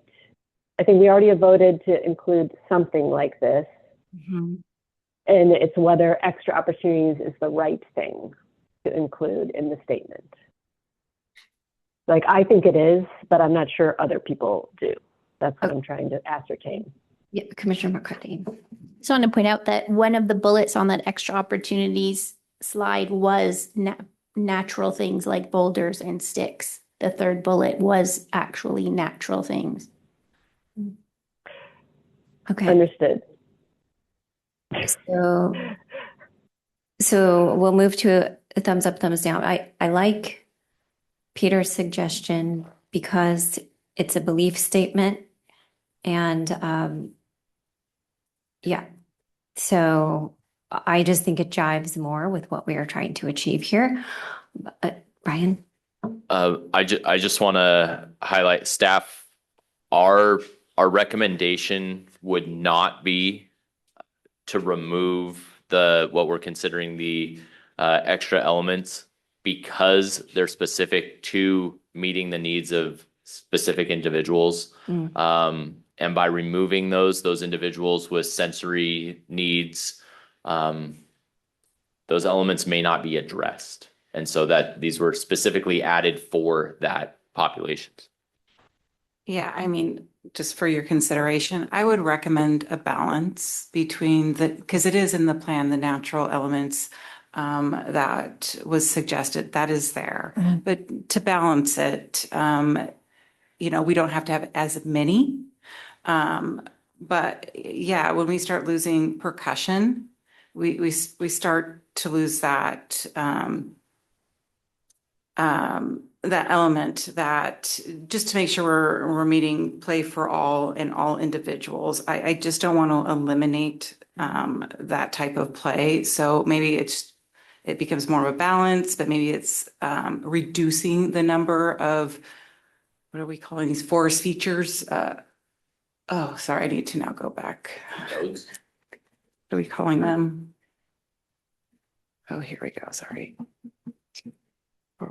It's forest something. Commissioner McCarthy? Yeah, I just wanted to say Forest surprises. Forest surprises. Thank you. It's late for surprises. It is late, especially for you guys. I just wanted to say, like, by keeping those in, it keeps our options open for grant opportunities, which is one of the things that we need, that we want. And one of the reasons why we're making this plan is so that we have that opportunity to apply for grants that we might not get if we don't have all of the accessibility and opportunities in it.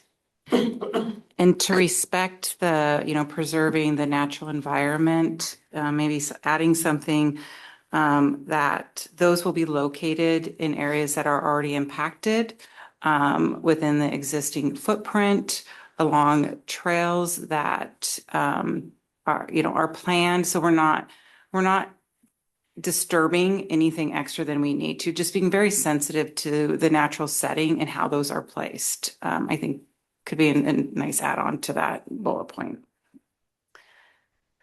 I would say the PSC believes that, and I would use forest surprises, because looking at the map here, I think, for the extra opportunities, there's still several of them over by the Dragon.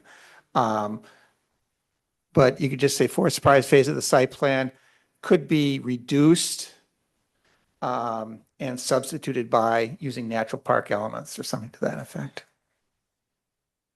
Okay. What do you mean by, just so I know what you mean by natural park elements? I'm sorry, just can you clarify what you mean by that? Fallen logs, natural.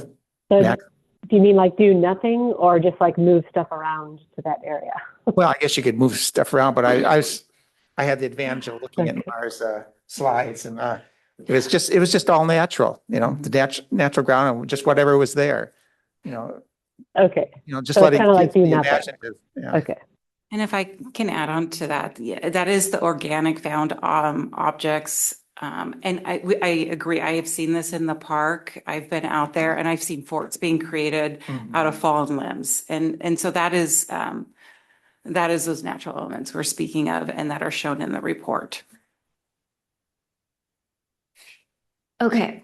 So why don't we thumbs up, thumbs down to this statement? And then we can go back to E above it. Are we happy with the wording of F? We're almost there. To me, that's not very understandable to the average human being. Organic found objects. I like, wait, what did you get? Natural. I like the intent of it, but I don't like the wording, I have to say. Yeah, I think there's natural park elements before. It's defined in the plan. So it's the thing we know to go to on the slide where it lists the different, there's play equipment node, it's the extra opportunities, play equipment nodes, play structure, and organic found objects. Okay. Then since it's a defined term, I would capitalize each of them. Yeah, exactly. Thank you. Can I ask a question? Okay. Do we want to use the word could or should there? Yeah.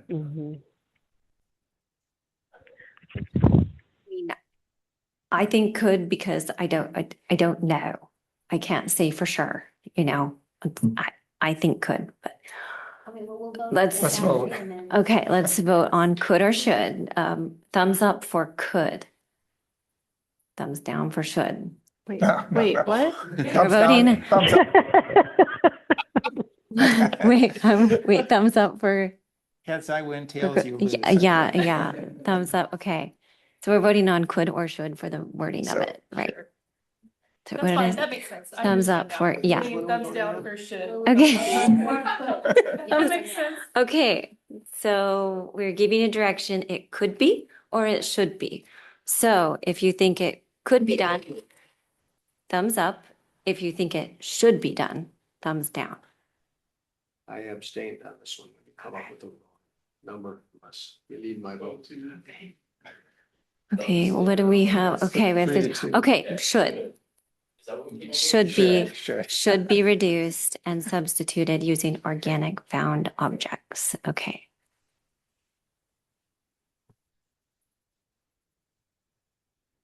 I have a feeling that council's going to wonder, what are organic found objects? I find organic objects I was gonna say, everywhere. Yes, how- thank you. Thank you. We'll be looking to. Councilmember Reynolds will get a Yes. couple of gold stars for that one. Okay.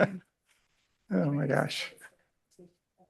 Okay, so let's vote on F, thumbs up, thumbs down, and then we'll go to E. Including F. Sorry, I should have said this before you started voting, but instead of should be reduced, could we say should be removed? And then you don't have to say and substituted by organic found objects, because basically that's what's going to happen. Okay. That's what organic found objects are, as I understand it. Yeah. I mean, being that this is an element that adds to the inclusivity, I'm a no, but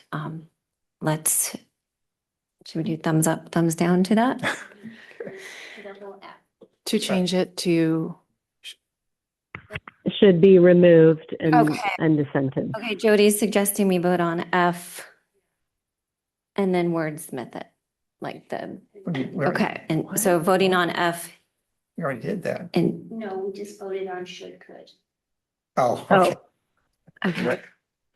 Yeah, okay. Okay, so the PRC believes the forest surprises phase of the site plan should be reduced and substituted by using organic found objects.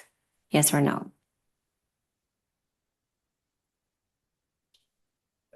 Okay. And then, Can I have an editing yes. comment? Did you say that the organic found objects is the defined term? Then that should go over to on the other side of organic. Oh, right. can, It's organic is capitalized in the plan, and then it's found objects along forest trails. I put it in there the way it's in the plan. Great. I Okay. don't know that Okay. Okay, and is there interest in voting on reduced versus removed? yes. Okay, yes. I don't think we want to remove those because that is part of the accessibility thing to keep some of those forest surprises in. And we need to have as much inclusivity in this to be able to qualify for grants and to be able to get funding for this. That's one of the reasons why we don't want to completely remove those. Jody, if that's the case, why is it considered like a phase that we will only do if we have money for it? That doesn't make sense to me, your statement. So this is, it's aspirational and you need to have a plan to be able to apply for grants. And you want your plan to be as inclusive as possible. And we will do all of these phases as we get the money for them. Yeah, I would echo that, Jody. I'm concerned about turning this from an inclusive design and slashing the elements that make it inclusive. And we want to have it qualify for as much as possible in terms of being able to have opportunities for funding. I think since we're just making recommendations here to the city council, I would love for them to weigh in on the funding piece and sort of what would make this, because I don't know that we have the bandwidth to figure out which grants we can and can't apply for. And I don't know if you all have the answer right off the top of your head of the impact of removing. Having an inclusive playground ranks very high with our CEO. If you go back to the last grant cycle, the number one project that got funding was an inclusive, universally designed playground. Commissioner Cohen? I think I'm going to vote in favor of F, irrespective of the funding issue. I'm okay leaving it as reduced rather than removed for all the reasons that have been mentioned by some people about inclusivity. I'm not relying on the funding issue. That matters. Okay. I'm also not in favor of putting removed for the inclusivity element. So, okay, let's thumbs up, thumbs down to reduced or removed. So Which Thumbs up for reduced, thumbs down for removed.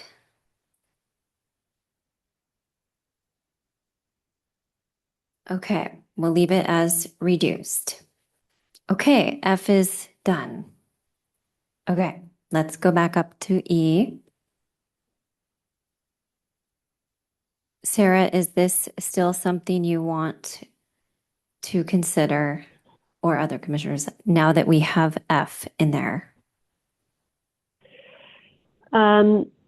Yes, only because we seem to be struggling with including certain equipment versus where the equipment goes.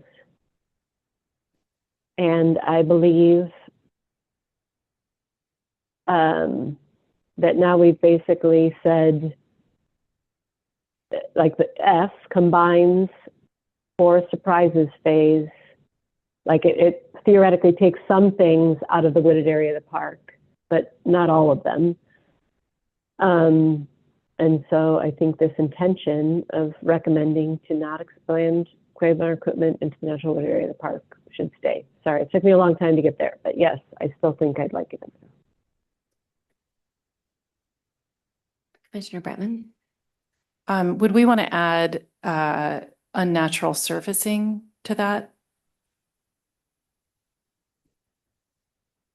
Or impermeable surfacing or impervious surfacing?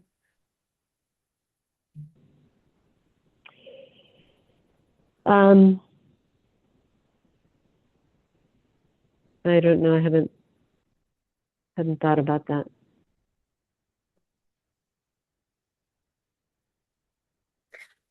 So I want to point out that that deviation is so enormous. We're talking about making an inclusive playground uninclusive, going back 30 years in history. And it means that what the work that has been done is zero. So I want to be clear that if that I'm not even sure why that's being thrown out. We're not voting on the site plan. That is, yeah. I'm very surprised by this. I think I mean, I understand your dismay and it's made a very clear statement. And so it doesn't make sense for that purpose you described. I think though, just going back, we unfortunately have made a lot of like all or nothing statements in the commission, and sometimes I hear them and I don't respond to them, and we just need to be very careful about all or nothing. Like all areas are this or none of this is another part, because we just don't, that is too divisive. So I would not, I see your point, and we can't, if we're going to make it accessible, we need to change some of the surfacing to the primary areas of the park. And I think we said that up front immediately. So it would be contradictory to add that in this part E, in my opinion. Okay. So the proposal here is that we do not recommend expanding playground equipment into the natural wooded areas of the park. So, I mean, I'm just struggling with it in general because the whole park is wooded. So we're saying we don't put, I mean, this is not clear to me at all. So I don't even know what this is saying, to be honest. We're putting playground equipment in the natural wooded areas. Does this make sense to anybody? If the council were to receive this, do we know what this means? What are we saying here?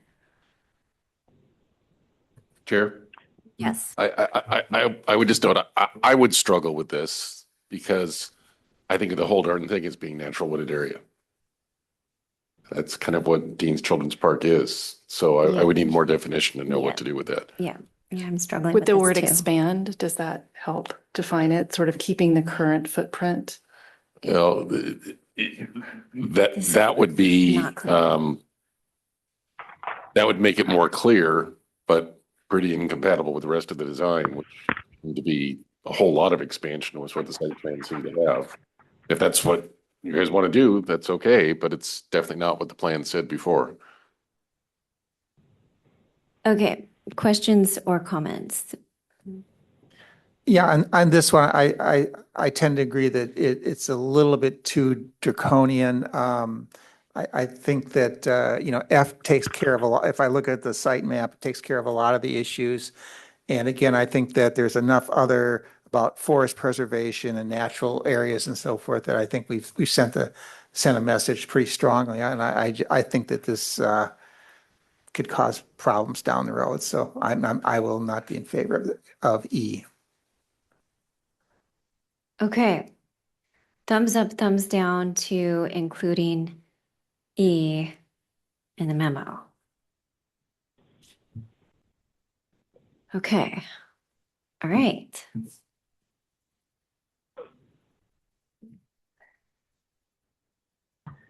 Okay, any other edits before we move into conclusion? I'm sorry, I do have one more edit. Oh, no, you know what? I might be done. Hold on.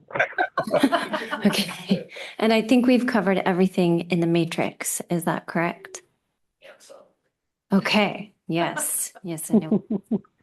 Last one. So conclusion paragraph. Comments, questions, edits. Oh yeah, this is where I did have an edit here. It was row 12. So I was confused because it's before something that's up above.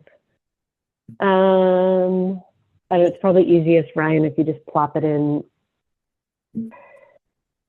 below the first paragraph.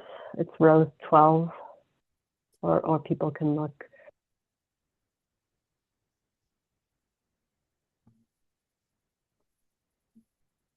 It was log number 12. Was that correct, Commissioner? That's right. Exactly. Thank you.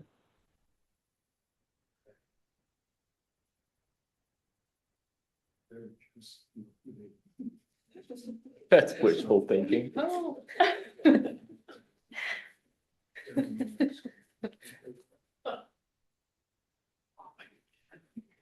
Commissioner, did I put that in the right spot? Yeah, that's right.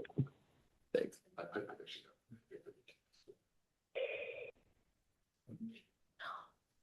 Okay, so this is an alternative paragraph to the first paragraph. Is that correct?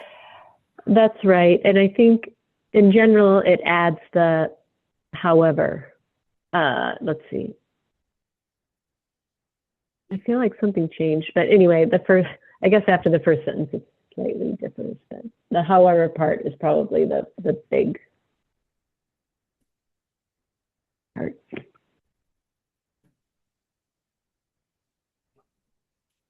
Wait, so the difference here is the addition of however, the look and feel of the final site plan deviated from the concept phase in unexpected ways, and the PRC encourages the city to ensure that the 30% design refocuses on preserving the parks. Okay, I'm not. This doesn't Yeah, maybe you can explain. Yeah, I think I said this at our last meeting in terms of it deviating from the Woodsy Wonders concept feel in ways that I was not anticipating. And throughout the discussion last week, I guess my understanding was, was different than what it is now. And so I'm simply proposing that we recognize that the pictures that described Woodsy Wonders that went along with it as a concept are quite different than the pictures that came along with the site report concept. I don't know. That's what I'm thinking of. And, kind of continue to strive for that woodsy feel. And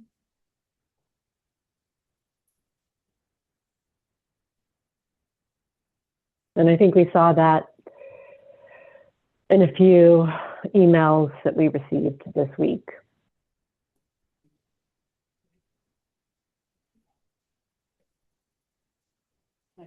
Yeah, sorry, I'm just reading this. Okay, yeah.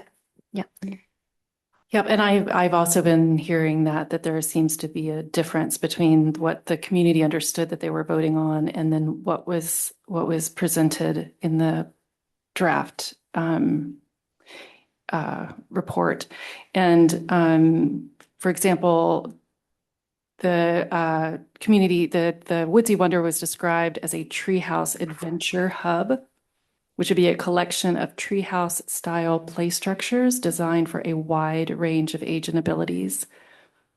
By contrast, the site plan shows one large play structure for ages 5 to 12 and a variety of play equipment that's unrelated to the treehouse description in my head.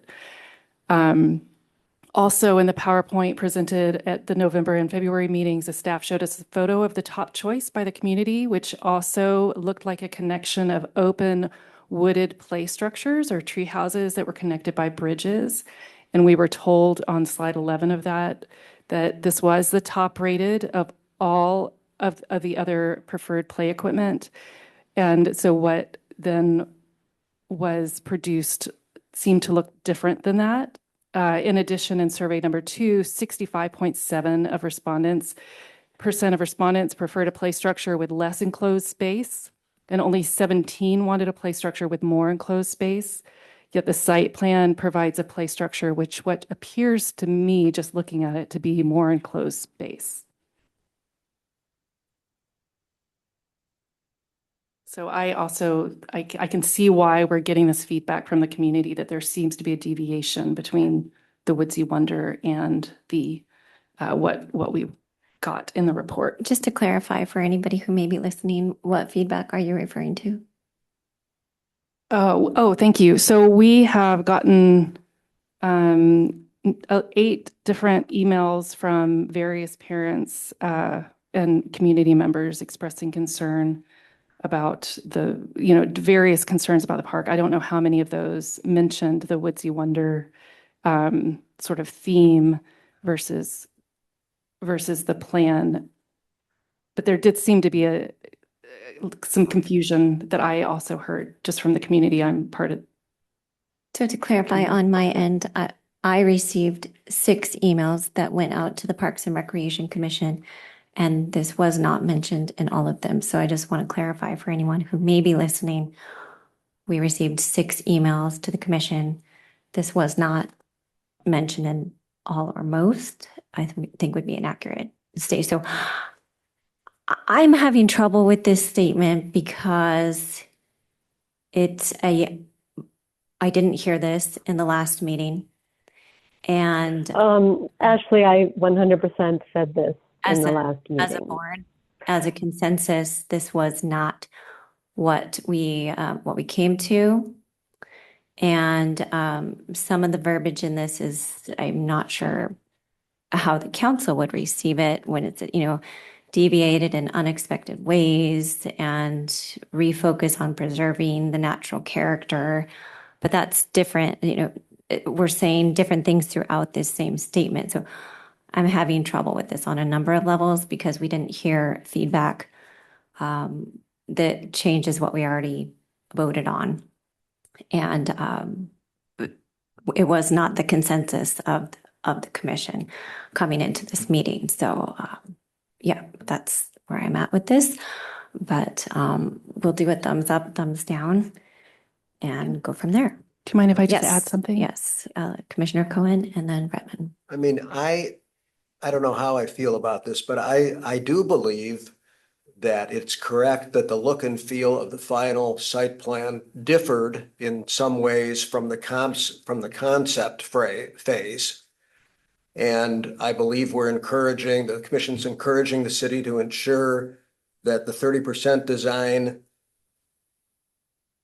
preserves the park's natural character while also meeting the city's inclusivity objectives. I believe that. And I think I didn't mention the woodsy wonder thing, but I mentioned the gist of it because that's similar to what was in some of my suggestions, some of which were retained in the memo. So again, I toned down some of the wording that might have been on somebody's mind. Yes, Commissioner Struck and then Bretman. Yeah, I would just echo what Commissioner Cohen said. I think the wording on the screen is probably a little, I'll use the term harsh. I'm not sure if that's the right term, but I do agree. I think there should be a more affirmative statement about that, we're encouraging that the concept of woodsy wonder, et cetera, be followed or something to that effect.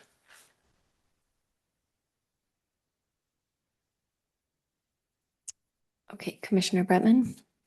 Sure. I just, to add this to the record, Kimberly Florence sent us an email saying, additionally, the top design choice was Woodsy Wonders, yet the landmark structure of the proposed design and accessible treehouse, so cool, and that's why I voted for that plan in particular, has been replaced by a structure that from the looks of it, does not accommodate a wheelchair and does not fit the character of the park in the least. Please bring back the accessible treehouse. There are examples of those popping up all over the country. There's also another comment from Destiny around please retaining the woodsy feel. Okay, any other comments before we go to thumbs up, thumbs down? Commissioner Cohen. Staff willing to respond to this issue, not the specific words, but that there are differences that were developed and the number one example, this and that, the stuff in one of the emails that I thought there were going to be real swings, but there aren't, and that kind of stuff. Because I remain concerned about that. I don't use swings personally, but I know people who do. I feel like this is coming to a point where it's he said, she said, when it comes to interpretation of the feedback received from the community and what was implemented into this site plan. We brought a concept to you that was a schematic with hand-drawn images to, to present how this would all come together. We got your feedback in November. We implemented that feedback into the site plan that we brought in February. Now, the February concept is more advanced. We had to take into consideration topography and site features, existing features, to make sure that the equipment that was presented would actually work. And so there had to be some refinement.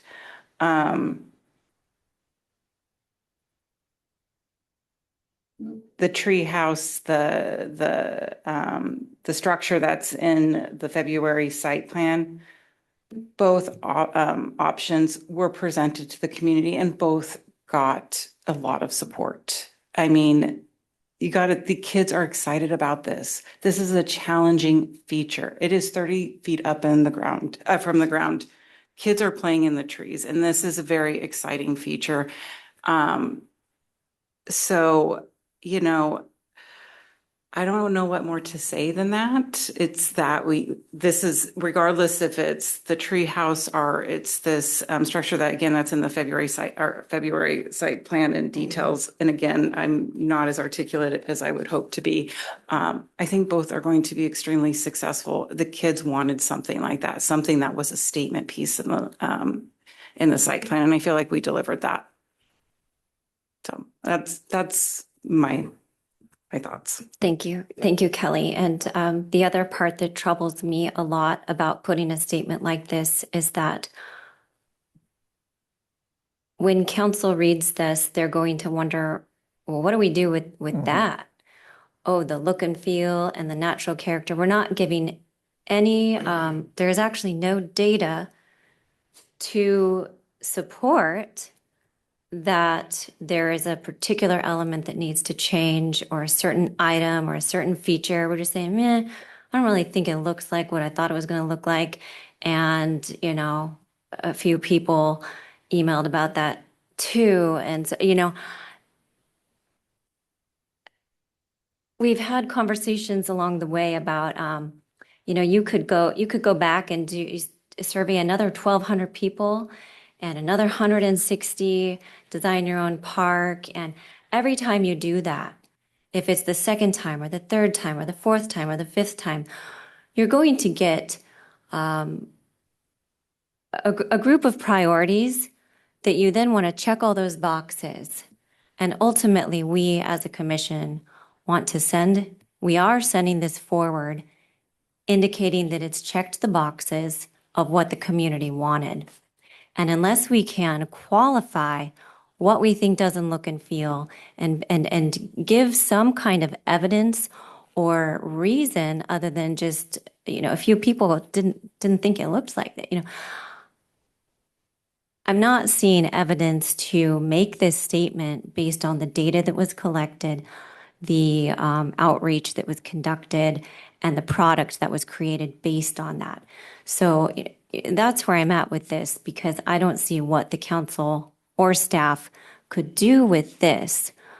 And without that direction, I'm not comfortable putting a statement like this or making a statement like this about what we think as a board, as a commission. Yes. In addition to comments from some people in the community about that it looked different from what they had expected, at least 3.5 members of the commission expressed that very distinctly last time. So I take slight amount of offense by you saying I haven't heard or seen anything other than a few people in the community. So I just needed to say that because you said what you said, because I don't think what you said is entirely true or inadvertently. So the vote was made, and I'm uncomfortable with Rory not, you know, missing a commissioner as well to make a statement like this as a board. And I don't know who the 3.5, you know, I'm not sure who the half person was, but irrelevant to that point.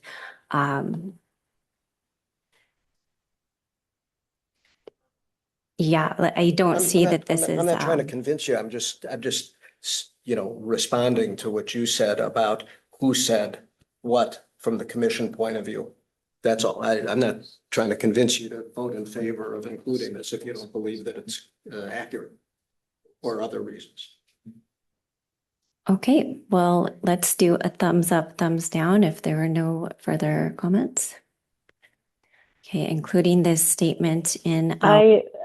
Sorry, I have one edit to this before you vote, which you may just put from the Woodsy Wonder instead of from the concept phase, because that makes it clear, I guess, what I mean.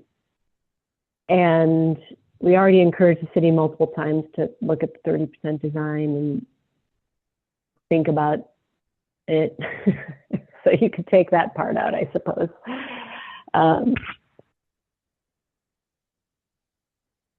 Sorry, Commissioner. Could you read that one? Yeah, okay, can you change the word concept phase to the woodsy wonder concept?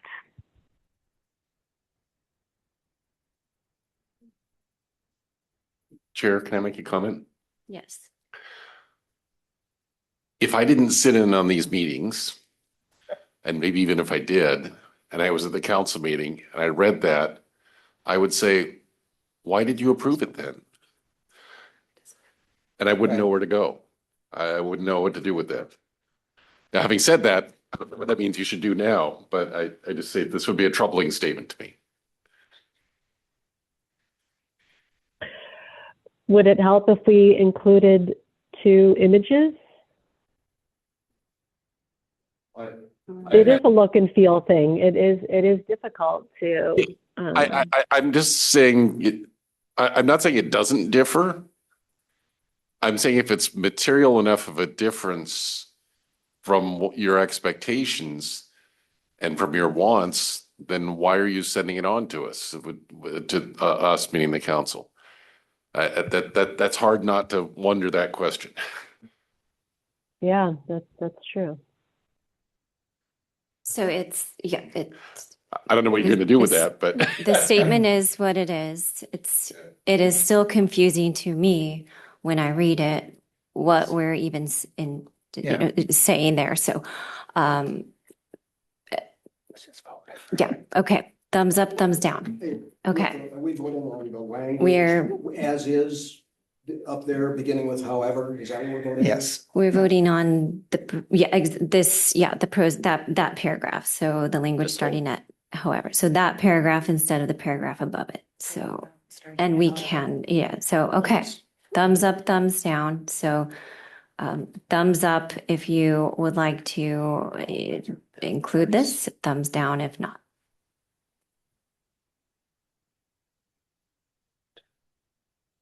Okay. All right, that was a lot of great discussion, but we are removing that. I didn't see the thumbs. Which way did it go? That was 4-2. Which way? 4 down Okay. and 2 And for that was keeping it. to press delete. So we are deleting that portion. By the way, So could I voted against that because of the suggested revisions that I was thinking that made it less, replacing deviated with differed and things like that. So I voted against the language that was up on the board. Yeah. Up on the screen. Sure. Okay. Could I offer maybe just a sentence here? I was saying, so really, I would probably even strike whatever is Oliver read, and just after that first paragraph, just say, maybe it's the last sentence, it would just say, indeed, comma, the PRC encourages that the thematic aspects of the Woodsy Wonder concept anchor the planning process as it moves forward. Trying to put something in a positive. Ooh, that sounds good, but can you slow it down? Yeah, Okay. sorry. Man. And we'll get it up on the board. I know, I just got started today. Okay, sorry. Indeed. Indeed. The PRC encourages that the thematic aspects of the Woodsy Wonder concept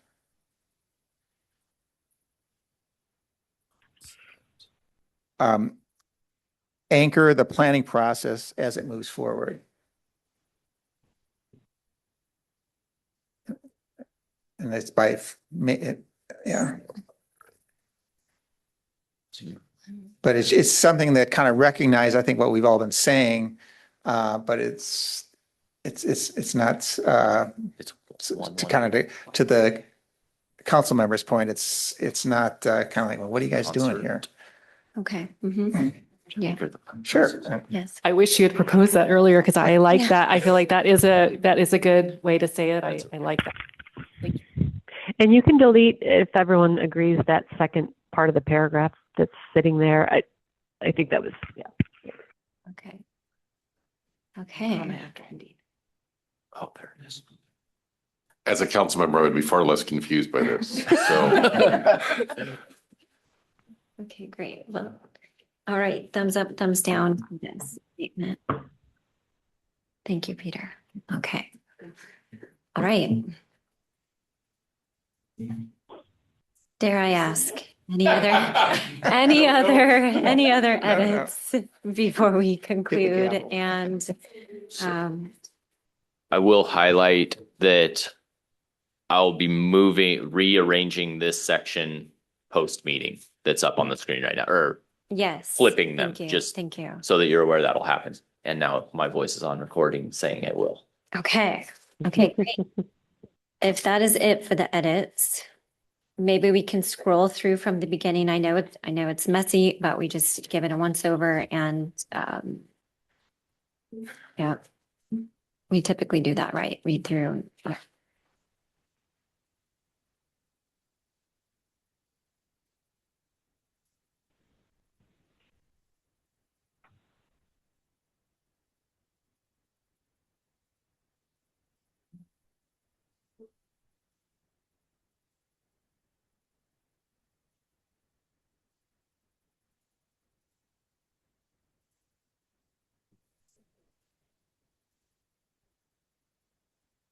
That will read through on this tomorrow.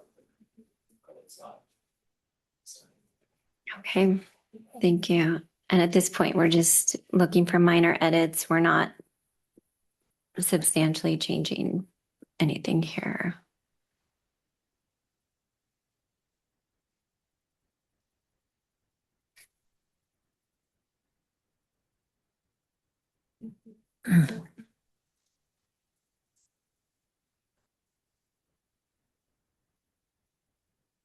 And we're swapping 2 and 1 as or bullet point 2 and 1. Well, we're eliminating the bullets, yeah. Yeah.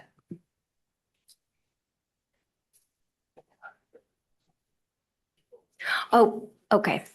Sorry. So B and D are essentially the same thing. We came up with D, so we need to delete B, correct? True. We improved B for the D statement. Yeah. Right. Okay. Thank you. Thank you. Confirm. Thank you.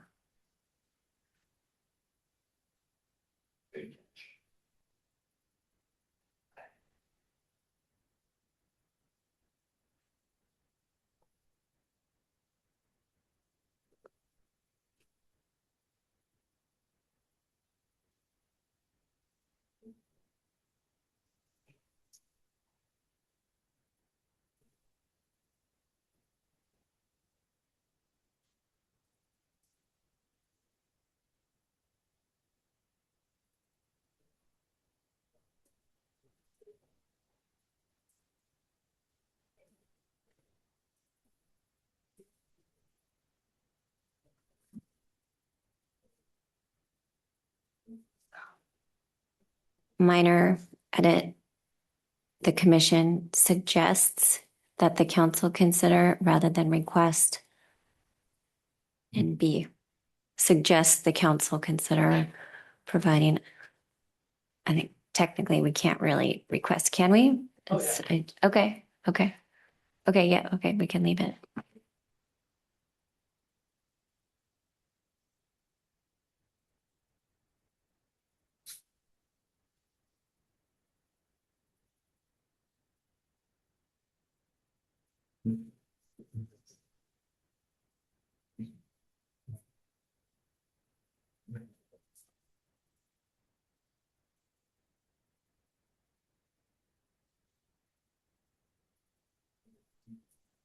Okay. Great. Okay, with that, looks good. Make sure you save that. Press save. Press save right now. Yes. Okay. Speaking from experience. So commissioners, may I have a motion to approve the handoff memo and authorize the chair of the Parks and Recreation Commission to present the recommendation to the city council? So moved. Is there a second? I'll second.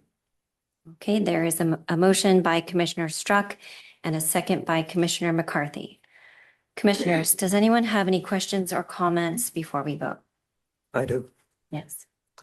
I'm not sure how I'll vote on this, but I'll know in the next 30 seconds. But I remain concerned about whether the site plan sufficiently preserves the natural forested character of the park and whether it provides play structures and equipment expected to keep children engaged at all ages while still meeting and achieving the city's inclusivity goals. I remain concerned about whether the extra opportunities or forest surprises are being treated sensibly under the circumstances. I also remain concerned about potential confusion regarding how the site plan is defined and will be understood by the public for all the reasons we've grappled with tonight. I'm concerned about the look and feel concept that we've talked about tonight. If I vote in favor of the motion, I want to be very clear that I'm not, by doing that, changing my vote in the minority from the February meeting. But I guess that's all I wanted to say. Thanks. Any other questions or comments? Yes. I also would want to be clear that if I vote in the that I'm also not changing my my earlier concerns that I raised in the earlier meeting. And I also want to make sure that I want to make sure that I've been clear that I'm very supportive of increasing accessibility. And as an able-bodied person, I do not know what ease someone may or may not have if they are in a wheelchair, and I should not suggest otherwise. And I'm always open to learning more. And so what I was trying to say earlier, which is the tension, is that reading that inclusivity means the entire site is accessible, that I realize that there's a balance we need to strike between preserving nature and creating inclusivity. And I appreciate all the hard work that everyone has done tonight in trying to weave that path, and I'm open to more community feedback as we try to weave this path. Commissioner Strzok? Yes, thank you. Yeah, I second what Commissioner Bettman said about all of the hard work that everybody has done. I guess I take a little bit of solace, and one of our community members who's still in the room, Mr. Hamer, said earlier about the city has a really great track record in rehabbing and refurbishing their playgrounds and their parks. Mercerdale Terrain Park being one of the most recent ones and so forth. So, and I expect no different here. So even though it's going to be a delicate balancing act, and again, I generally prefer more natural to develop, but I think we'll get there. And again, I appreciate everybody's hard work and thoughts. Thank you. Thank you. I would echo that and just thank everybody here tonight for their very detailed look at this, for the thorough review. We're nothing if not thorough, and we've considered everything going into this memo. So appreciate the time and effort and attention that was put into that, and agree that we have a good track record here in the city of producing really nice playgrounds. So I have no reason to believe that this will be any different, and appreciate all the efforts. Okay. Please have your microphones on, and city staff, will you please call the roll? Thank you, Chair. Commissioner Brettman? Aye. Commissioner McCarthy? Aye. Commissioner Cohen? Aye. Commissioner Struck? Aye. Commissioner Markson? Aye. Chair Hay? Aye. Thank you, Chair. Okay, the last item of business is absences and commissioner reports. Commissioners, do you have anything to report, including planned absences? And we do have a planned absence from Commissioner Westberg. He emailed us in advance. May I have a motion to excuse Commissioner Westberg's absence from tonight's meeting? So moved. Second. It has been moved by Commissioner McCarthy and seconded by Commissioner Struck. to excuse Commissioner Westberg's absence from tonight's meeting. Does anyone have any comments or discussion before we vote? Please turn on your microphones. Will the city staff please conduct the roll call vote? Thank you, Chair. Commissioner Struck, Aye. Commissioner Cohen, Aye. Commissioner McCarthy, Aye. Chair Hay, Aye. Commissioner Markson, Aye. Commissioner Bretman. Aye. Thank you, Chair. Okay, motion passes. And I apologize, I did not get to commissioner reports. Any reports? No, okay, it just skipped right over that. Okay. Being none, the next Parks and Recreation Commission meeting is a special meeting, likely on March 26th, 2026 at 5 p.m. The time is now 9:33 and the meeting is adjourned. However, as a reminder to commissioners, please stay seated until the city staff has terminated the Zoom broadcast. Good evening and thank you for joining us.